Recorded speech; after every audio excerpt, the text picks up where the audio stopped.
ओम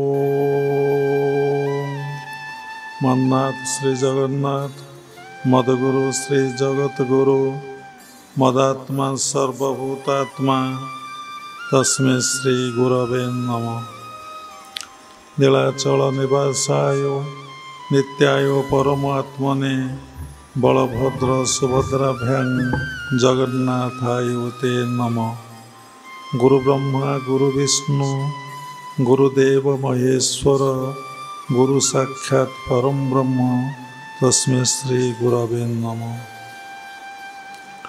क्रियायोग परंपरार समस्त गुरु मानक मु प्रणाम करुछि। विश्वर प्रत्येक संप्रदायर गुरु मानक मु प्रणाम करुछि।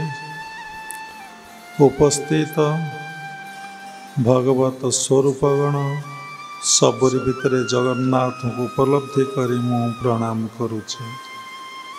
आज सेप्टेम्बर 28 तारीख 2025 मसीहा रविवार। सबुबले आमे मन रखिबा कथा जीवनर प्रधान लक्ष्य भगवत दर्शन ओ भगवत उपलब्धि। आमे सबुबले ए गोटिए कथा को सबुबले आमे स्मरण करिया कथा। मो जीवनर प्रधान लक्ष्य भगवान को दर्शन करिबे ओ प्रत्येक मुहूर्त रे मो भगवान को अनुभव करिबे। भगवान को छाड़ी आउ आपण जहा करिवे ए संसार रे खाली दुख जंत्रणा कष्ट आपण को प्राप्ति हब। तेणु भगवत दर्शन उपलब्धि पाई कौन आवश्यकता अच्छे। तेणु भगवत दर्शन बा जेकोसी कर्म जीवन रे प्रथमे श्रद्धा दरकार। सबुबले सबु शास्त्र रे श्रद्धा विषय रे बहुत कथा उल्लेख अछि। गुरुदेव सबले कथा प्रसंग रे कहते आदौ श्रद्धा तत्पर साधु संग तत्पर साधना तत्पर सिद्धि। कौन से कथा ना आदौ श्रद्धा। तेणु श्रद्धा नहले केबे आपण आश्रम को आसबे नहीं। श्रद्धा नहले केबे गुरु ग्रहण करेंगे नहीं। श्रद्धा नहले आपण केबे साधना रे बसिया पई इच्छा करेंगे नहीं। देखंतु जेकोसी कर्म आपण करुचंती जदि श्रद्धा नहीं से कर्म रे आपण करने को इच्छा हुए नहीं। विरक्ति प्रकाश हुए मन अशांत अशांत हुए एवं मन रे चिड़चिड़ी विरक्ति भाव ही प्रकाश पाए। जो काम करिबारे श्रद्धा थाए से भौतिक जगतर कर्म हो किंबा आध्यात्मिक जगतर कर्म हो आपण को बहुत भल लगे। तेणु श्रद्धाटा हूँ बड़ कथा। से शास्त्र लिखाई आदौ श्रद्धा। प्रथमे हूँ श्रद्धा। जार जेते श्रद्धा अच्छी से साधना रे सेते अग्रसर हो पारिबो सेते भगवान को दर्शन आउ अनुभव करि पारिबो। तेणु शास्त्र लिखा अछि श्रद्धावान लभेते ज्ञानं तत्पर संजितेन्द्रिय। तेणु श्रद्धा आसिले मनुष्य कौन करे ना ज्ञान लाभ हुए। से पढ़िया पे इच्छा करे। गीता भागवत ब्रह्मसूत्र उपनिषद आउ भागवत तार पाठ करने को इच्छा हुए। जदि श्रद्धा न रहिबो तेणु मनरे शास्त्र अध्ययन करने केबे इच्छा हेब ना मनरे गोटे प्रश्न उठे ताले श्रद्धा केमिति मनरे आसीबो समस्तंकर कहीं श्रद्धा हो नहीं कार श्रद्धा होची भौतिक जगतर कर्म पाई कार श्रद्धा होची आध्यात्मिक जगतर कर्म पाई कारण जन्म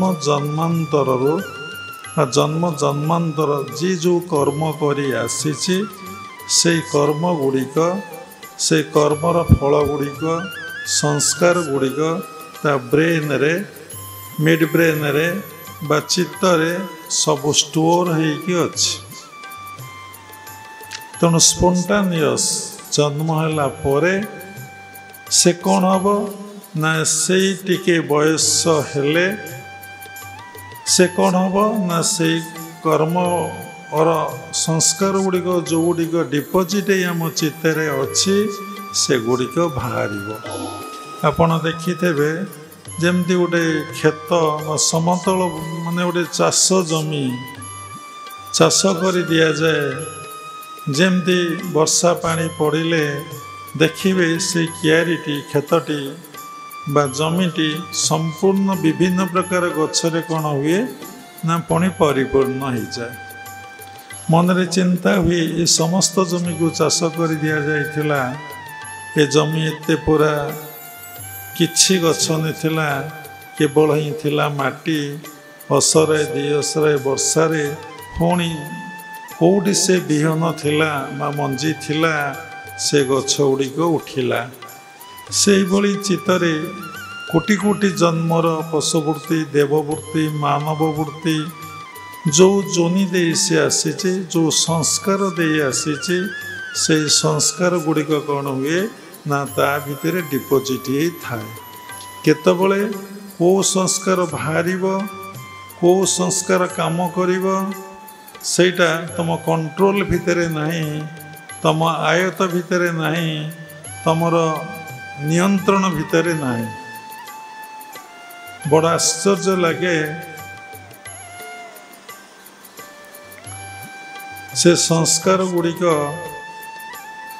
केमिति अच्छे सबु जमती मेमोरी रे रही सेमती चित्तरे सब गुड़िक वृत्ति आकार रे कौन है ना रही समय हेले केमिति को समय रे से आसीबो तार ठीक आउ ठिकଣା नाही जीवन यात्रा रे आपण देखिबे चला पथरे समस्त माने चलीचे कोठी की चलीचे ना मृत्युर निकट को कोठी चलीचे ना जोटू आसीचे सेठी पहुँचा आम मैंने सब चलीचे तेणु से चला पथरे केतबले आकस्मिक भाव किए हसी देखा हुए किए हुए साक्षात हुए क्या सहित मिलन हो जाए क्या सहित वियोग हो जाए केतबले एक्सीडेंट हो जाए केतबले मनीष रोगग्रस्त हो जाए केतबले सी पुणी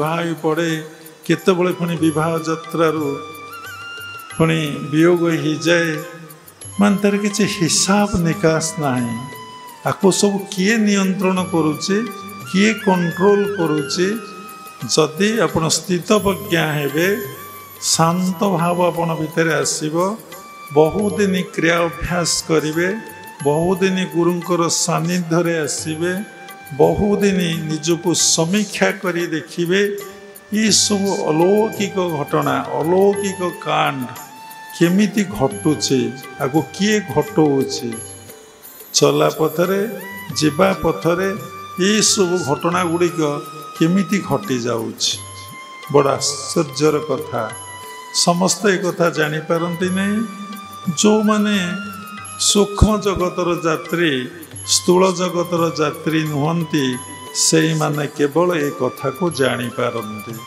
एवं प्रत्येकटी समय रे निजर चिंता को समान कौन करती निरीक्षण करती भल रूपे जानती जे निजर चिंता को प्रत्येक मुहूर्त जानी पारुची तापरे विभु कृपा भगवत कृपा गुरु कृपा ही तापरे रही जदि निजर चिंता को आपण जानीपारे ताहले आपण निजको करेक्शन करें। तो निजर चिंताधारा को आपण आदौ जानीपारूना केमिति बसबी जानीपारूना केमिति कथा कहबी जानीपारूना केमिति खाइबी जानीपारूना ध्यान केन्द्र को गले सिटी रूम रे को नियम मानि चलिबी मोबाइल आनी स्विच ऑफ करना कि साइलेंस करना जानीपारूना या द्वारा परिवेशटा डिस्टर्ब हो जदि जानीपारे ताहले केबे आपण मोबाइलटा को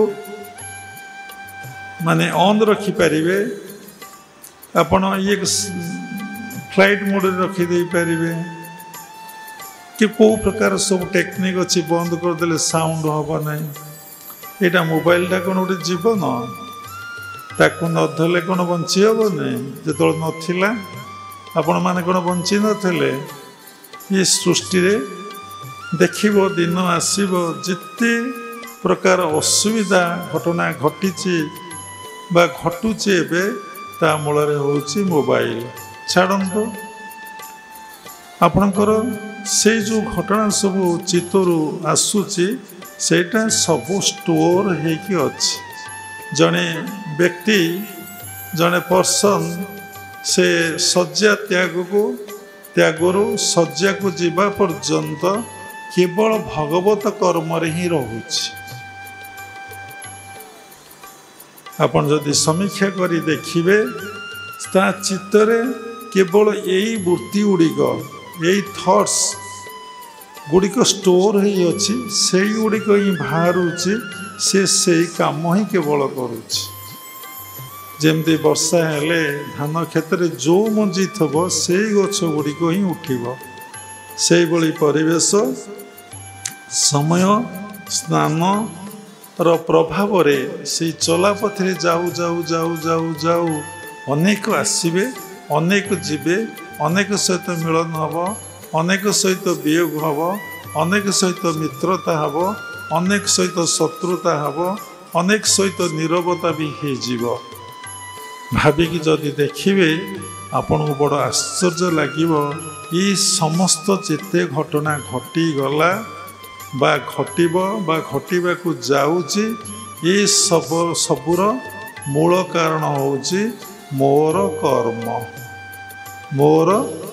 कर्म देखिए सबुटा को समीक्षा करी देखिए सबुटा ही आपणकर कर्म तेणु कथा रही कौटी ना भगवत उपलब्धि दर्शन पाए आमर प्रथम कौन दरकार ना श्रद्धा दरकार। तेणु श्रद्धा जनकर कहीं आसूची कहीं न आसूची से कथा कहवा भितर अनेक कथा आसला तेणु श्रद्धाटा जदि पूर्व जन्मरू स्टोर होगी आम चित्तर थिब आमर मिड ब्रेन रे संचित होइथबो आमको कई शिखिया को पड़ोनी स्पोंटानियस आम भितर से थॉट्सटा ही आसब। तेणु ये श्रद्धाटा चित्तर केमिति स्टोर हो रही ना क्रियमाण रू तेणु जदि आमर ए जन्म आमर भगवान को प्रति गुरु प्रति शास्त्र प्रति देवादेवी प्रति मनरे श्रद्धा न आसूची तेल आमे कौन कले आम मनरे श्रद्धा आसब। जार जेतिकी श्रद्धा तीव्रतर जेतिकी माने गभीर से ईश्वराभिमुखी हुए एवं सेतिकी भगवत चेतना रे निजर समयटा को निजर जीवनटा को से अतिबाहित करे। तेणु केमिति जदि श्रद्धा न आसब शास्त्र गीता भागवत उल्लेख अच्छे आपण सत्संगर आश्रय नेबे साधु संग करिवे कंपलसरी मन को बुझेकी आपण महापुरुष मानकर जीवनीटा को पाठ करेंगे भक्त मानकर जीवनी को आपण पाठ करेंगे जदि भक्त मानकर जीवनी को आपण बारंबार पाठ करेंगे ताहले कौन हम ना देखिए किछि दिन परे किछि मास परे आपण भितरे जेतिकी श्रद्धा नथिला ସେତିକି ଶ୍ରଦ୍ଧା ଆସିଯାଇଛି। କେମିତି ନା ଆପଣ ସେଇ ସବୁ ପ୍ରୋଗ୍ରାମ କ'ଣ କଲେ ନା ପୁଣି ଚିତ୍ତରେ ଷ୍ଟୋର କରିଦେଲେ। ଯେହେତୁ ଚିତ୍ତରେ ଆପଣ ଷ୍ଟୋର କରିଦେଲେ ସେଗୁଡ଼ିକ ରହିଲା, ସେଗୁଡ଼ିକ ପୁଣି ବାହାରିବ ନା। ଯାହା ଷ୍ଟୋର ଥିଲା ତାହା ବାହାରିଲା, ଏବେ ଯାହା ଷ୍ଟୋର କରିବେ ସିଏ ପୁଣି ବାହାରିବ। ତେଣୁ ଏଥିପାଇଁ କି ସତ୍ସଙ୍ଗର ଆୟୋଜନ, ଏଥିପାଇଁ ସ୍ୱାଧ୍ୟାୟର ଆୟୋଜନ, ଏଥିପାଇଁ ସାଧୁ ସଙ୍ଗର ଆୟୋଜନ। ସେଥିଲାଗି ଭାଗବତରେ ଲେଖା ଅଛି, ଏ ଜୀବ ସାଧୁ ସଙ୍ଗ ବିନୁ ଲଭି ନପାରେ ମୋର ତନୁ।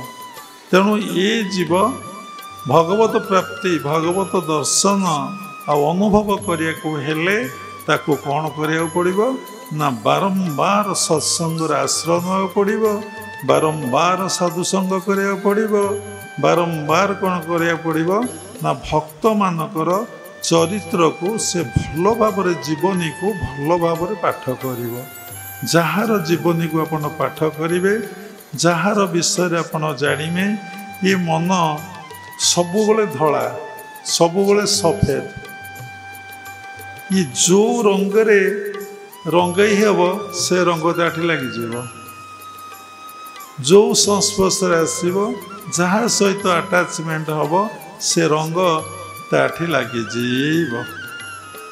ପୁଣି କିଛି ଦିନ ପରେ ଆଉ ଗୋଟେ ସଙ୍ଗ କଲେ ସେ ପୁଣି ସେ ରଙ୍ଗରେ ମନ ରଙ୍ଗେଇ ହେଇଯିବ। ତାର ତ ନିର୍ଦ୍ଦିଷ୍ଟ ରଙ୍ଗ ନାହିଁ ଏବଂ ନିର୍ଦ୍ଦିଷ୍ଟ ରଙ୍ଗ ତାଠି ଲାଗି ରହେ ନାହିଁ। ତେଣୁ ଯେଉଁମାନେ ଭକ୍ତ, ଯେଉଁମାନେ ଜନ୍ମାନ୍ତର ସାଧନା କରିକି ଆସିଛନ୍ତି, ସେମାନଠି ସେଇ ଭଗବତ ରଙ୍ଗ, କାଳିଆ ରଙ୍ଗ ତାଠି ବଳେଇ ହେଇଯାଇଥାଏ ଏବଂ ସେ ରଙ୍ଗ ଆଉ କେତେବେଳେ ଛାଡ଼େ ନାହିଁ। ସେ ସବୁବେଳେ ଗୋଟିଏ ରଙ୍ଗରେ ଥାଏ, ଅଲଗା ରଙ୍ଗ ତାଠି ମିଶିପାରିବ ନାହିଁ। ଭଜନରେ ଆପଣ ଶୁଣ, କାଳିଆ ମୋ ଦେହ ବଳି ଦେ ତୋ ଦେହ କଳା। କାରଣ ସେଇ ରଙ୍ଗଟା ଲାଗିଗଲେ ଆଉ କେଉଁ ରଙ୍ଗ ଆଉ ଲାଗିବ ନାହିଁ। ତେଣୁ ଶ୍ରଦ୍ଧା ହେଉଛି ବଡ଼ କଥା। ସେଥିଲାଗି ଭଗବତ ଗୀତାରେ ଭଗବାନ କହିଛନ୍ତି, ଶ୍ରଦ୍ଧାବାନ ଲଭେତେ ଜ୍ଞାନଂ ତତ୍ପର ସଂଜିତେନ୍ଦ୍ର ଜ୍ଞାନଂ ଲବ୍ଧା ପରାଂ ଶାନ୍ତି ମଚିରେଣେ ଅଧିଗଚ୍ଛତି। ତେଣୁ ଜ୍ଞାନଂ ଲବ୍ଧା ପରାଂ ଶାନ୍ତି। ଦେଖନ୍ତୁ, ଏ ସଂସାରରେ ଯେତେ ଘଟଣା ଘଟୁଛି, ସବୁ ଘଟଣା ଗୁଡ଼ିକ ସମାଧାନ ହୁଏ କେଉଁଥିରେ ନା ଜ୍ଞାନ ଦ୍ୱାରା। ସେଥିରେ କେଉଁ ଜ୍ଞାନ ନା ଭୌତିକ ଜଗତ ଜ୍ଞାନ ଦ୍ୱାରା ବି ସମାଧାନ ହୁଏ, ଆଧ୍ୟାତ୍ମିକ ଜଗତର ଜ୍ଞାନ ଦ୍ୱାରା ବି ସମାଧାନ ହୁଏ। ଆଧ୍ୟାତ୍ମିକ ଜଗତର ଜ୍ଞାନର ସମାଧାନଟା ହେଉଛି ଗୋଟିଏ ପଦ। ଭୌତିକ ଜଗତର ଯଦି କଥାଟାକୁ ସମାଧାନ କରାଯିବ, ବିଭିନ୍ନ ପ୍ରକାର ଆଇନ କାନୁନ ଲେଖା ଅଛି। ଯେମିତି ଓକିଲମାନେ ଲ ବହି ପଢ଼ିଛନ୍ତି, ମାଜିଷ୍ଟ୍ରେଟ୍ ବି ପଢ଼ିଛନ୍ତି, ତାକୁ ବିଭିନ୍ନ ପ୍ରକାର ସମୀକ୍ଷା ଆନାଲିସିସ୍ କରି ସେ ଘଟଣାକୁ ସମାଧାନ କରନ୍ତି। ସେ ଘଟଣାରେ କ'ଣ ହୁଏ ନା ମନ ପରିତୃପ୍ତ ହୁଏ ନାହିଁ। ଯଦି ଆଧ୍ୟାତ୍ମିକ ଜଗତର ନିୟମ ଅନୁସାରେ, ଆଇନ ଅନୁସାରେ ଯଦି ସମାଧାନ କରିବାକୁ ଯିବ, ଗୋଟିଏ ପଦ, ଗୋଟିଏ ସେଣ୍ଟେନ୍ସ, ଉଭୟ ପକ୍ଷଙ୍କର କ'ଣ ହେବ ନା ମନ ପରିତୃପ୍ତ ହେଇଯିବ। ଜ୍ଞାନଂ ଲବ୍ଧା ପରାଂ ଶାନ୍ତି। ଜ୍ଞାନ ଲାଭ ପରେ ବ୍ୟକ୍ତି ପ୍ରତ୍ୟେକ ସମସ୍ୟାକୁ କ'ଣ କରେ ନା ସମାଧାନ କରିଦିଏ। ସବୁ ସମାଧାନ କରିଦେଲା ପରେ କ'ଣ ହୁଏ? ଶାନ୍ତି ମିଳେ। ଜ୍ଞାନଂ ଲବ୍ଧା ପରାଂ ଶାନ୍ତି। ଗୋଟିଏ ପଦ କ'ଣ ନା ସବୁ ଈଶ୍ୱରଙ୍କ ଇଚ୍ଛାରେ ହେଉଛି, ସବୁ ଈଶ୍ୱର କରୁଛନ୍ତି ବା କରାଉଛନ୍ତି। ତାକୁ ଆହୁରି ସରଳ ଭାଷାରେ ଦେଖିଲେ, ହେ ଭଗବାନ, ସବୁକିଛି ତୁମେ, ସବୁକିଛି ତୁମେ, ସବୁକିଛି ତୁମେ ଭାବିଦେଲ। ସୁଖ ବି ତୁମେ, ଦୁଃଖ ବି ତୁମେ, ଭଲ ବି ତୁମେ, ମନ୍ଦ ବି ତୁମେ, ସ୍ୱର୍ଗ ବି ତୁମେ, ନରକ ବି ତୁମେ, ସବୁ ତ ତୁମେ। ଆଉ ତୁମ ବିନା ଆଉ କିଛି ନାହିଁ। ଆଉ ଯାହା ଘଟଣା ଘଟିଛି ସବୁ ତୁମେ କରିଛ। ସବୁ ଯାହା କିଛି କରିଛ ସବୁ ମୋର ମଙ୍ଗଳ ପାଇଁ ହିଁ କରିଛ। ତେଣୁ ଗୁରୁଦେବ କହୁଥିଲେ, ହଜାର ହଜାର ସମସ୍ୟା କିନ୍ତୁ ସମାଧାନ ଗୋଟିଏ। କ'ଣ? ଯେତେ ସମସ୍ୟା ଅଛି ଆପଣଙ୍କର ତାର ସମାଧାନର ସୂତ୍ର ଗୋଟିଏ। କ'ଣ ସୂତ୍ରଟି? ନା ଆପଣ ସବୁ ତୁମେ ବୋଲି ଯଦି ଭାବିବେ, गुरुदेव ताको कहते तुम्हें ध्यान कर, अलग साधुसंत माने को तुम्हें जप कर, निजको सात्विक जीवन काट, जप ध्यान रे बुड़ी जाओ, तुम प्रत्येक समस्या समाधान हो। खाली समाधान हम नहीं, तुम्हें शांति आउ आनंदर कौन हम ना अधिकारी हम। तेणु श्रद्धाटा बहुत बड़ कथा। देखो जीवन में आमर केते श्रद्धा आसूची, सत् प्रति केते श्रद्धा, असत प्रति केते श्रद्धा। देखंतु आमर असत प्रति सब श्रद्धा, आमर सत प्रति श्रद्धा नहीं। जो असत प्रति आमर श्रद्धा आसूची से श्रद्धाटा कौन हम ना चिरस्थायी कि रहिबो नाही। ताही परम पिता परम ब्रह्मंकर इच्छा, ताही भगवान कर लीला खेला। समस्त जीवन में गोटे गोटे अनुभव अच्छी, जो श्रद्धाटा आपणकर जहाँ प्रति थिला से श्रद्धा कंटिन्यू करुची कि से श्रद्धाटा रोचे कि मार छुआ पर जो स्नेह श्रद्धा कहती से श्रद्धा से माँ देखे डे बाय डे से कमी जाऊची कि बढ़ी जाऊची। आम जीवन अनुभव से श्रद्धा डे बाय डे कमी जाए, से श्रद्धा डे बाय डे बढ़े ना। आध्यात्मिक जगतर कथाटी मध्य सेया, डे बाय डे से श्रद्धा कमी जाए।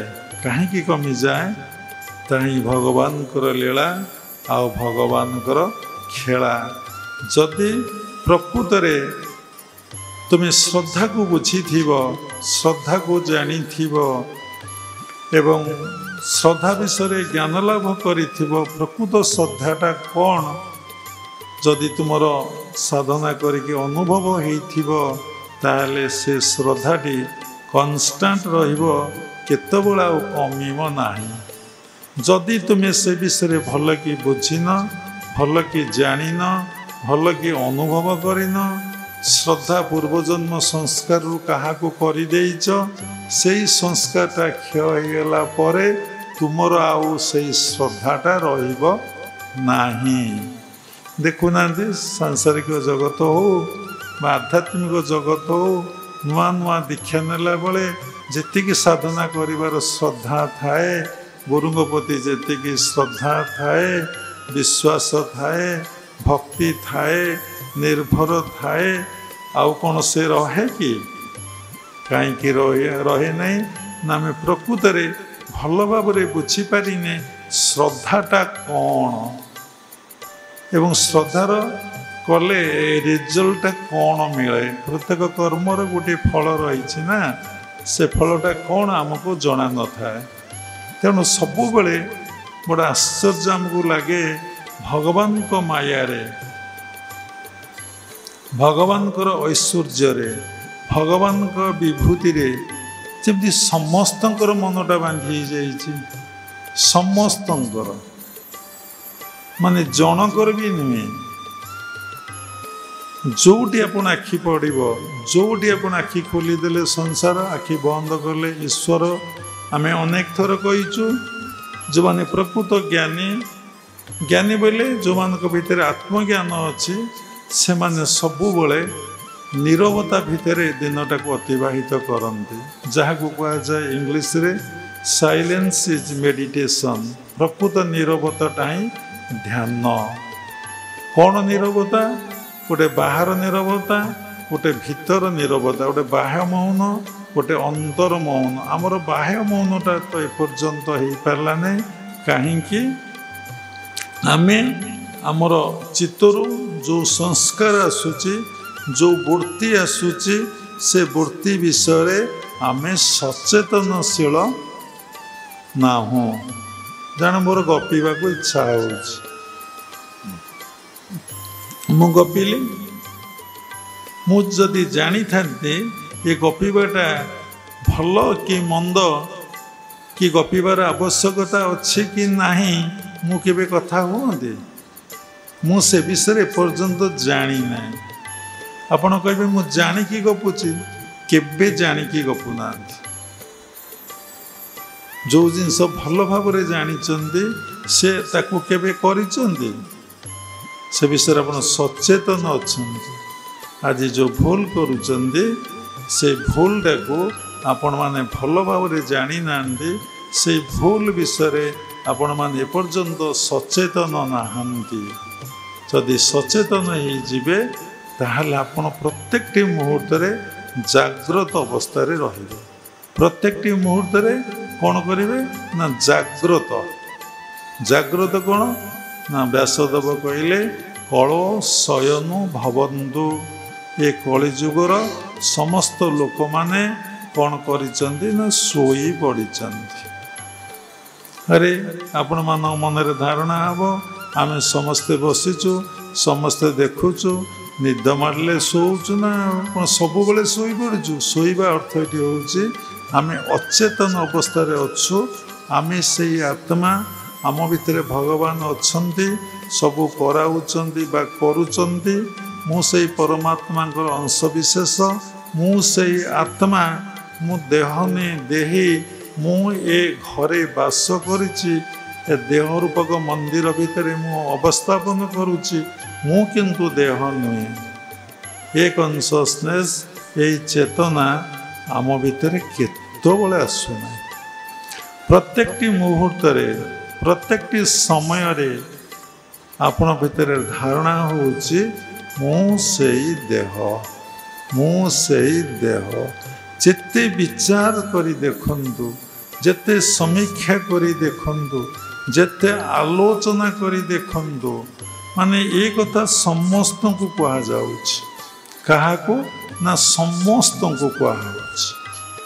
ମାନେ ସାଧୁ ସନ୍ତଙ୍କ ଠାରୁ, ଗୃହସ୍ଥାଶ୍ରମ ଠାରୁ, ବ୍ରହ୍ମଚାରୀ ଆଶ୍ରମ ଠାରୁ, ବାନପ୍ରସ୍ଥ ଆଶ୍ରମ ଠାରୁ, ବର୍ତ୍ତମାନ କଳି ଯୁଗରେ ନାମକୁ ମାତ୍ର ଯେଉଁ ସନ୍ନ୍ୟାସ ଆଶ୍ରମ ସୃଷ୍ଟି ହେଉଛି ସେଇ ସନ୍ନ୍ୟାସମାନଙ୍କୁ ମଧ୍ୟ କୁହାଯାଉଛି। ସମସ୍ତେ ଚେତନାରେ ନାହାନ୍ତି, ସମସ୍ତେ କ'ଣ କରୁଛନ୍ତି ନା ଶୋଇ ପଡ଼ିଛନ୍ତି, ଜାଗ୍ରତ ନାହାନ୍ତି। ଯାହା ଭିତରେ 24 ଘଣ୍ଟା ଆତ୍ମବୋଧ ଅବସ୍ଥା ଆସୁଛି ସେ ବ୍ୟକ୍ତି କେବଳ ଶୋଇନାହିଁ, ସବୁବେଳେ ସେ ଜାଗ୍ରତ ଅବସ୍ଥାରେ ଅଛି। ଯେପର୍ଯ୍ୟନ୍ତ ଆମର ଦେହବୋଧ ଅବସ୍ଥା ଆସୁଛି, ଆମେ ଦେହବୋଧରୁ ଅତୀତ ହୋଇପାରୁନେ। ମୁଁ ସେଇ ଦେହ ଏବଂ ସେ ଦେହର କ୍ରିୟା ପ୍ରତିକ୍ରିୟା ସବୁବେଳେ ମୋ ମନରେ ହିଁ ହେଉଛି। କ'ଣ ହେଉଛି? କି ଗାଳି ଦେଲା ଦୁଃଖ ଲାଗୁଛି, କିଏ ଭଲ କହିଲା ଆନନ୍ଦ ଲାଗୁଛି, କିଏ ଖାଇବାକୁ ଦେଲା ଆପଣ ଖୁସି ହେଇଯାଉଛନ୍ତି, କିଏ ଖାଇବାକୁ ନଦେଲା ଆପଣ ଦୁଃଖ କରୁଛନ୍ତି, କିଏ ସମ୍ମାନ ଦେଲା ଆପଣ କେତେ ଆନନ୍ଦ, ଏବଂ ଯେ ନିନ୍ଦା କଲା କେତେ ଦୁଃଖ କେତେ କଷ୍ଟରେ ଆପଣ ଭାଙ୍ଗି ପଡ଼ୁଛନ୍ତି। ଥରେ କେବେ ସମୀକ୍ଷା କରି ଦେଇଛନ୍ତି, ସମୀକ୍ଷା କରି ଦେଖିଛନ୍ତି ଏଇସବୁ ଯେଉଁ କ୍ରିୟା ମୋ ମନ ଭିତରେ ଘଟୁଛି ଏ ଦେହବୋଧର କ୍ରିୟା ନା ଆତ୍ମବୋଧର କ୍ରିୟା? ଯଦି ଏ ଦେହବୋଧର କ୍ରିୟା ତାହେଲେ ମୁଁ କେତେ ଦୁଃଖ ଯନ୍ତ୍ରଣା କଷ୍ଟ, କେତେ ଟିକେ ମାନେ ଆନନ୍ଦ ନୁହଁ ଟିକେ ଶାନ୍ତି, ଟିକେ ସୁଖ ପାଉଛି।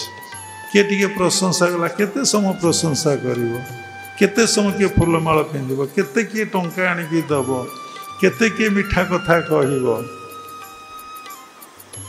ତେଣୁ ଆମେ ଏଇଥିରେ ଆମ ଜୀବନଟା ରହିଯାଉଛି ନିନ୍ଦା ପ୍ରଶଂସା, ଦୁଃଖ ସୁଖ, ଭଲ ମନ୍ଦ, ପ୍ରାପ୍ତି ଅପ୍ରାପ୍ତି, ଏବଂ ଏଇ ଭିତରେ ଆମ ଜୀବନଟା ଦୁଇରେ ରହିଯାଉଛି। ସବୁ ଦେଖିବେ ଦୁଇ ଭିତରେ ରହିଯାଉଛି। ଆମେ ଦୁଇରୁ ଏକକୁ ଆସିପାରୁନେ, ପୁଣି ଏକରୁ ଆମେ ପୁଣି ଅତୀତ ହେଇପାରୁନେ। ଯଦି ସବୁ ତୁମେ ଆପଣ ପ୍ରତ୍ୟେକ କଥାରେ ଭାବିବେ, ଆପଣ ଦେଖିବେ ଦୁଇରୁ ଏକକୁ ପଳେଇ ଆସିଲେ। ଯେତେବେଳେ ଦୁଇରୁ ଏକକୁ ପଳେଇ ଆସିଲେ ଆପଣ ସେତିକିବେଳେ ଜାଣିବେ ଯେ ମୁଁ ଯୋଗ ଅଭ୍ୟାସ କରୁଛି। ସେତିକିବେଳେ ଆପଣ ଜାଣିବେ କ'ଣ ନା ମୁଁ ଯୋଗ ଅଭ୍ୟାସ କରୁଛି ବା ବାସୁଦେବ ସର୍ବମିତି ହେବାକୁ ହେଲେ ମୋତେ ଅନେକ ଗୁଡ଼ିଏ କୌଶଳ ପ୍ରୟୋଗ କରିବାକୁ ପଡ଼େ। କାହିଁକି କୌଶଳ ପ୍ରୟୋଗ କରିବାକୁ ପଡ଼େ ନା ମୋତେ ଦୁଇରୁ ଅଥିତ ହେବାକୁ ପଡ଼େ। ମୁଁ ଦୁଇରେ ଏ ଜୀବନଟାକୁ କାଟିବି ନାହିଁ, ମୁଁ ଏକରେ ଏ ଜୀବନଟାକୁ କାଟିବି। ସମସ୍ତେ ଆମେ ଏକ, ସମସ୍ତେ ଗୋଟିଏ ଚେତନା। ସବୁରି ଭିତରେ ସେଇ ଆତ୍ମା କ'ଣ କରୁଛି ନା କ୍ରିୟାଶୀଳ ହେଇଛି। ଏଇଟା ହେଉଛି ଜ୍ଞାନ। ଶ୍ରଦ୍ଧା ଆସିଲେ ଆପଣ ଏଇ ଜ୍ଞାନ ଲାଭ କରିବେ। ଏଇ ଜ୍ଞାନ ଲାଭ କଲେ ଆପଣ ପ୍ରତ୍ୟେକଟି ମୁହୂର୍ତ୍ତରେ କନସସ୍ ରହିବେ। ପ୍ରତ୍ୟେକଟି ମୁହୂର୍ତ୍ତରେ ଆପଣ ଆୱାରନେସ୍ ଭିତରେ ରହିବେ।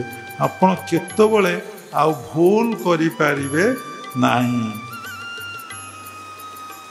ଯେତେବେଳେ ଭୁଲ ହେବାକୁ ଯିବ ଆପଣ ସେତିକିବେଳେ ଅନୁଭବ କରିବେ ଯେ ସାଧକ ଏବଂ ସାଧିକା ତାକୁ ଗୋଟେ ଶକ୍ତ ଚଟକଣା ଭିତରେ କିଏ ଜଣେ ଦେଉଥିବ ଏବଂ ପ୍ରତ୍ୟେକଟି ମୁହୂର୍ତ୍ତରେ ସେ କହୁଥିବ ଏଇଟା ଭୁଲ କରନା, ଏଇଟା ଭୁଲ କରନା, ଏଇଟା ଭୁଲ କରନା, ଏଇଟା ଭୁଲ କରନା, ଏଇଟା ଭୁଲ କରନା କରନା। ସେ ତୁମକୁ କହି କହି ଚାଲିବ। ସେଇଠି ଗୁରୁଦେବ କହୁଥିଲେ ଇଂଲିଶରେ ୟୁ ଆର୍ ୟୁଅର୍ ମାଷ୍ଟର। ତାକୁ ଭାଗବତରେ ଉଦ୍ଧବକୁ ଭଗବାନ କହିଛନ୍ତି ମନ ତୋର ନିଜ ଗୁରୁ, ଉଦ୍ଧବ ତୁ କେତେ ପଚାରୁ। ତୋ ମନ ଏତେବେଳେ ଗୁରୁ ହେବ ସେ ପ୍ରତ୍ୟେକଟି ମୁହୂର୍ତ୍ତରେ ତୋତେ ଗାଇଡ଼ କରିବେ। ପ୍ରତ୍ୟେକଟି ମୁହୂର୍ତ୍ତରେ ତୋତେ ଗାଇଡ଼ କରିବେ। ପ୍ରତ୍ୟେକଟି ମୁହୂର୍ତ୍ତରେ ତୋତେ କଣ୍ଡକ୍ଟ କରିବେ। ପ୍ରତ୍ୟେକଟି ମୁହୂର୍ତ୍ତରେ ତୋତେ ସେ ୱାଚ୍ କରିବେ। ପ୍ରତ୍ୟେକଟି ମୁହୂର୍ତ୍ତରେ ସେ ତୋତେ ଗୋଟେ ଶକ୍ତି ତୁମ ଭିତରେ ତୁମକୁ କଣ୍ଟ୍ରୋଲ କରିବ। ତୁମେ ଯେତେବେଳେ ସାତ୍ଵିକ ଜୀବନ କାଟିବ, ସରଳ ହେବ, ନିଷ୍କପଟ ହେବ, କେତେବେଳେ ହେବ ନା ଯେତେବେଳେ ତା ନିକଟରେ ନିଜକୁ ସମର୍ପଣ କରିବ। କାଲି ଜଣେ ଆମକୁ ରାତିରେ ପ୍ରଶ୍ନ କଲେ, ଦୀକ୍ଷିତ କହିଲେ ବାବା ମଣିଷ ଚିନ୍ତାରୁ କେତେବେଳେ ମୁକ୍ତି ଲାଭ କରିବ? ମଣିଷ ଚିନ୍ତାରୁ କେତେବେଳେ ମୁକ୍ତି ଲାଭ କରିବ? ତାର ଉତ୍ତର କ'ଣ ହେବ?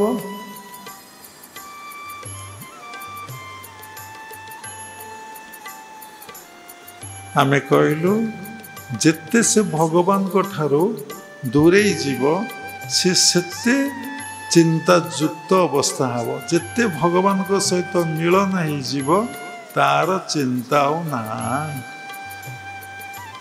ତେଣୁ ଆମେ ଯେତିକି ଦୁଃଖ ଭୋଗୁଛେ, ଯନ୍ତ୍ରଣା ଭୋଗୁଛେ, କଷ୍ଟ ଭୋଗୁଛେ, ତାର ଅର୍ଥ ଆମେ ଭଗବାନଙ୍କ ଠାରୁ, ଈଶ୍ୱରଙ୍କ ଠାରୁ ଆମେ ଧୀରେ ଧୀରେ ଧୀରେ ଧୀରେ ଧୀରେ ଧୀରେ ଦୂରେଇ ଯାଉଛେ।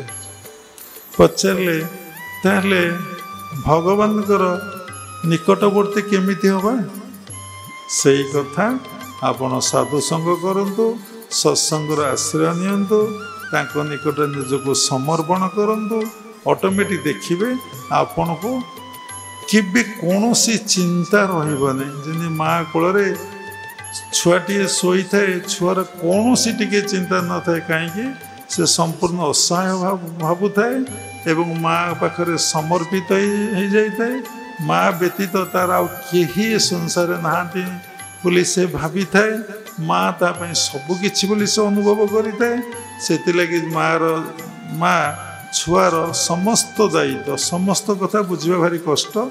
ଖାଲି ଆପଣ ଓଡ଼ିଆ ଶୁଣୁଛନ୍ତି, ସମସ୍ତେ କହୁଛନ୍ତି ବାବା ସରଳ ଭାଷାରେ କହୁଛନ୍ତି, ସମସ୍ତ କଥାଟାକୁ କିଏ ବୁଝେଇ ଦେଉ ତ ଦେଖିବା। ସମସ୍ତ କଥାକୁ ବୁଝେଇ ଦେଉ କିଏ ଦେଖିବା। ସମସ୍ତ ଦାୟିତ୍ୱ ସମସ୍ତ ଦାୟିତ୍ୱ କେହି କାହାର ବହନ କରିପାରନ୍ତି ନାହିଁ। କେବଳ ଭଗବାନ ଶିଷ୍ୟର, ଗୁରୁ ଶିଷ୍ୟର ଯେ ପ୍ରକୃତ ଗୁରୁ ସମସ୍ତ ଦାୟିତ୍ୱ ହିଁ ବହନ କରିପାରନ୍ତି। ଆଉ କିଏ କାହାର ଏ ସଂସାରରେ ସମସ୍ତ ଦାୟିତ୍ୱ ନେଇପାରିବ ନାହିଁ। କାହିଁକି? ଶୁଣନ୍ତୁ ମାନସ ଆଖି ବନ୍ଦ କରି ପଛକୁ ବେକ କରି ସେ କାହିଁ ବସୁଛନ୍ତି? ସାଇଲଣ୍ଟ ବେକ କରି ସିଧା ବସନ୍ତୁ, ଆଖି ମେଲା କରି ବସନ୍ତୁ। ଏଇଟା ରେକର୍ଡିଂ ହେଉଛି ପୁଣି ଅସୁବିଧା। ତୁମେ ଆଖି ଖୋଲା କରି ବସ, ଆଖି କାହିଁ ବନ୍ଦ କରି ବସୁଛ? ତେଣୁ ସମସ୍ତ ଦାୟିତ୍ୱ ଆପଣ ଦେଖନ୍ତୁ କିଏ କାହାର ନେଇପାରିଛି କି ଏଇ ଜୀବନ କାଳ ଭିତରେ ଯିଏ ଯେତିକି ଦିନ ବଞ୍ଚିଛ ଆଉ ବଞ୍ଚିବ ତମର ସବୁ ଦାୟିତ୍ୱ କିଏ ନେଇଛି? କାହିଁ ନେଇନି? ଅନେକ ଗୁଡ଼ିଏ କାରଣ ଅଛି। ଯେତେବେଳେ ଛୋଟ ଶିଶୁର ସମସ୍ତ ଦାୟିତ୍ୱ ମା ନେଇଥାଏ, କେତେବେଳେ ନେଇଥାଏ ନା ସବୁ ଦାୟିତ୍ୱ ସେ ଦେଇଥାଏ ବା ସମର୍ପିତ ହେଇଯାଇଥାଏ। ଯେତେବେଳେ ଆମେ ଭଗବାନ ପାଖରେ ନିଜକୁ ସତରେ ପୂର୍ଣ୍ଣ ମାତ୍ରାରେ ଆମେ ସମର୍ପଣ କରିଦେବା, ସେତେବେଳେ କ'ଣ ହେବ ନା ସିଏ ଆମର ଦାୟିତ୍ୱ ନିଶ୍ଚିନ୍ତ ଭାବରେ ନେବେ। ସେ ଆମର ଦାୟିତ୍ୱ ନିଶ୍ଚିନ୍ତ ଭାବରେ ନେବେ। ଆମେ ସେଇ ସମର୍ପିତ ହେଇନେ ବୋଲି ସିଏ ଆମର ସମସ୍ତ ଦାୟିତ୍ୱ କେବେ ନେଉନାହାନ୍ତି। ଆମେ ତ ଆମ କାମ କରୁଛେ, ସେ ଆମ କାମ କାହିଁକି କରିବେ? ଗୋଟେ ଛୋଟିଆ ସୁନ୍ଦର କଥା କ'ଣ ହେଇଛି, ଲକ୍ଷ୍ମୀ ନାରାୟଣ ମାନେ ପଶା ଖେଳୁଥିଲେ। ଆମ ତ ସତ୍ସଙ୍ଗ ଭିତରେ କୌଣସି କଥା ଗପ କହିବାକୁ ଇଚ୍ଛା ହୁଏ ନାହିଁ। ଏହି ସମୟରେ ନାରାୟଣ କ'ଣ କଲେ? ପଶା ଖେଳ ବନ୍ଦ କରିଦେଇ ଚାଲିବାକୁ ଆରମ୍ଭ କଲେ। ଲକ୍ଷ୍ମୀ ପଚାରିଲେ, ଆପଣ କୁଆଡ଼େ ଯାଉଛନ୍ତି? ନା ମୋ ଭକ୍ତକୁ ଦୁଃଖ ପଡ଼ିଛି, କଷ୍ଟ ପଡ଼ିଛି, ମୁଁ ହିଁ ଯାଉଛି। ତାପରେ ଲକ୍ଷ୍ମୀ ଆଉ କିଛି କହିଲେ ନାହିଁ। କିଛି ସମୟ ଦେଖିଲେ ଭଗବାନ ଫେରି ଆସିଲେ। ଲକ୍ଷ୍ମୀ ପଚାରିଲେ, ଆପଣ ତ ଯାଉଥିଲେ, ଏତେ କମ୍ ସମୟ ଭିତରେ କାହିଁ ଫେରି ଆସିଲେ? ତାର କାରଣ କୁହନ୍ତୁ। ନା ସିଏ ମୋ ଭକ୍ତର ଦାୟିତ୍ୱ ଭକ୍ତ ହିଁ ନେଲା। ମୋତେ ସେଟା ମାନେ ଦାୟିତ୍ୱ ନେବାକୁ ମୋର ଆଉ ଇଚ୍ଛା ହେଲାନି। ନା କ'ଣ ଭକ୍ତର ଦାୟିତ୍ୱ ନେଲା? ଭକ୍ତକୁ କ'ଣ ପ୍ରଭୁ ଦୁଃଖ ପଡ଼ିଥିଲା? ନା ଭକ୍ତ ମୋ ନାମ ଗାଇ ଗାଇକା ଚାଲିଥିଲା। ତାର ଆଉ ଜ୍ଞାନ ନଥିଲା। ଧୋବା କ'ଣ କରୁଥିଲା? ନା ଲୁଗା କାଚିକି ଲୁଗା ଶୁଖେଇଥିଲା। ସିଏ ତାକୁ ମାଡ଼ି ପକେଇଲା। ମାଡ଼ିକି ଚାଲିଛି। କ'ଣ ସବୁ ଯାକ ପୁଣି ଲୁଗା ଅସନା ହେଇଗଲା, କାଦୁଅ ହେଇଗଲା, ମାଟି ହେଇଗଲା। ସେ ରାଗରେ ମାରିବାକୁ ଆସିଲା। ଯେତେବେଳେ ମାରିବାକୁ ଆସିଲା, ମୋ ଭକ୍ତକୁ ଦୁଃଖ ପଡ଼ିଲା। ମୋ ଭକ୍ତକୁ ଯେତେବେଳେ ଦୁଃଖ ପଡ଼ିଲା, ସେ ସବୁବେଳେ ତ ମୋତେ ଭଜନ କରୁଛି, ମୁଁ ତ ରକ୍ଷା କରିବା ପାଇଁ ଦୌଡ଼ିଲି। ଯେତେବେଳେ ମୁଁ ରକ୍ଷା କରିବା ପାଇଁ ଦୌଡ଼ିଲି, କିଛି ସମୟରେ ମୋ ଭକ୍ତ କ'ଣ କଲା? ସେ ଯେମିତି ବାଡ଼ି ଧରି ଠେଙ୍ଗା ଧରି ମାରିବାକୁ ଆସିଥିଲା, ଇଏ ସେମିତି ଠେଙ୍ଗା ଧରି ମାରିବାକୁ ତାକୁ ଗଲା। ଯେମିତି ତାକୁ ଠେଙ୍ଗା ଧରି ମାରିବାକୁ ଗଲା, ଆଉ ମୋର ସେଠି ଆଉ କର୍ତ୍ତବ୍ୟ କ'ଣ ଅଛି? ତା କାମ ତ ସିଏ କଲା। ମୁଁ ସେଥିଲାଗି କ'ଣ କଲି? ନା ଫେରି ଆସିଲେ। ବୁଝିପାରୁଛନ୍ତି? ତେଣୁ ଯେତେବେଳେ ଆପଣ କାମ ଆପଣ କରିବେ, କିଛି ଅସୁବିଧା ନାହିଁ। ଭଗବାନ କାହିଁ ସହାୟ ହେବେ?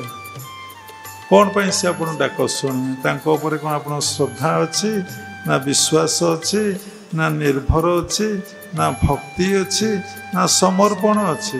ଈଶ୍ୱର ଭକ୍ତି ପାଇଁ ପ୍ରଥମ ହେଉଛି ଶ୍ରଦ୍ଧା, ତାପରେ ହେଉଛି ବିଶ୍ୱାସ, ତାପରେ ହେଉଛି ନିର୍ଭର, ତାପରେ ହେଉଛି ଭକ୍ତି, ତାପରେ ହେଉଛି ସମର୍ପଣ। ଚିନ୍ତା କରି ଦେଖୁନାହାନ୍ତି, ଆମେ ଦଶହରା ପୂଜା ଏବେ ଉପସ୍ଥିତ। ଗୁରୁବାର ଦିନ ଦଶହରା ପୂଜା ଘରେ ଘରେ ହେବ। କେତେ ଡ୍ରେସ୍ ଆପଣଙ୍କର କରିବେ, କେତେ ବୁଲିବାକୁ ଯିବେ, କେତେ ବନ୍ଧୁବାନ୍ଧବ ଆପଣଙ୍କର ଆସିବେ, କେତେ ଖାଦ୍ୟ ପାନୀୟ ଆପଣଙ୍କର ଆପଣ କ'ଣ କରିବେ। କିନ୍ତୁ ଆପଣଙ୍କର ଯେ ଇଷ୍ଟ ଗୁରୁ ହୁଅନ୍ତୁ କି ଭଗବାନ ହୁଅନ୍ତୁ, ତାଙ୍କ ପାଇଁ ଆପଣ କ'ଣ କରିବେ? କିଛି କେବେ କରିବେ? ଶ୍ରଦ୍ଧା ନାହିଁ। ମାନେ ଶ୍ରଦ୍ଧାଟା ଗୋଟେ କେତେ ବଡ଼ କଥା। ତେଣୁ ଆଦୌ ଶ୍ରଦ୍ଧା, ଯଦି ଗୁରୁଙ୍କ ପ୍ରତି ଆପଣଙ୍କର ଏଇ ଭାବ ଆସିବ, ତାହେଲେ ଆପଣ ଭଗବାନଙ୍କ ପ୍ରତି, ଆପଣ ଇଷ୍ଟଙ୍କ ପ୍ରତି ଭାବ ଆସିବ।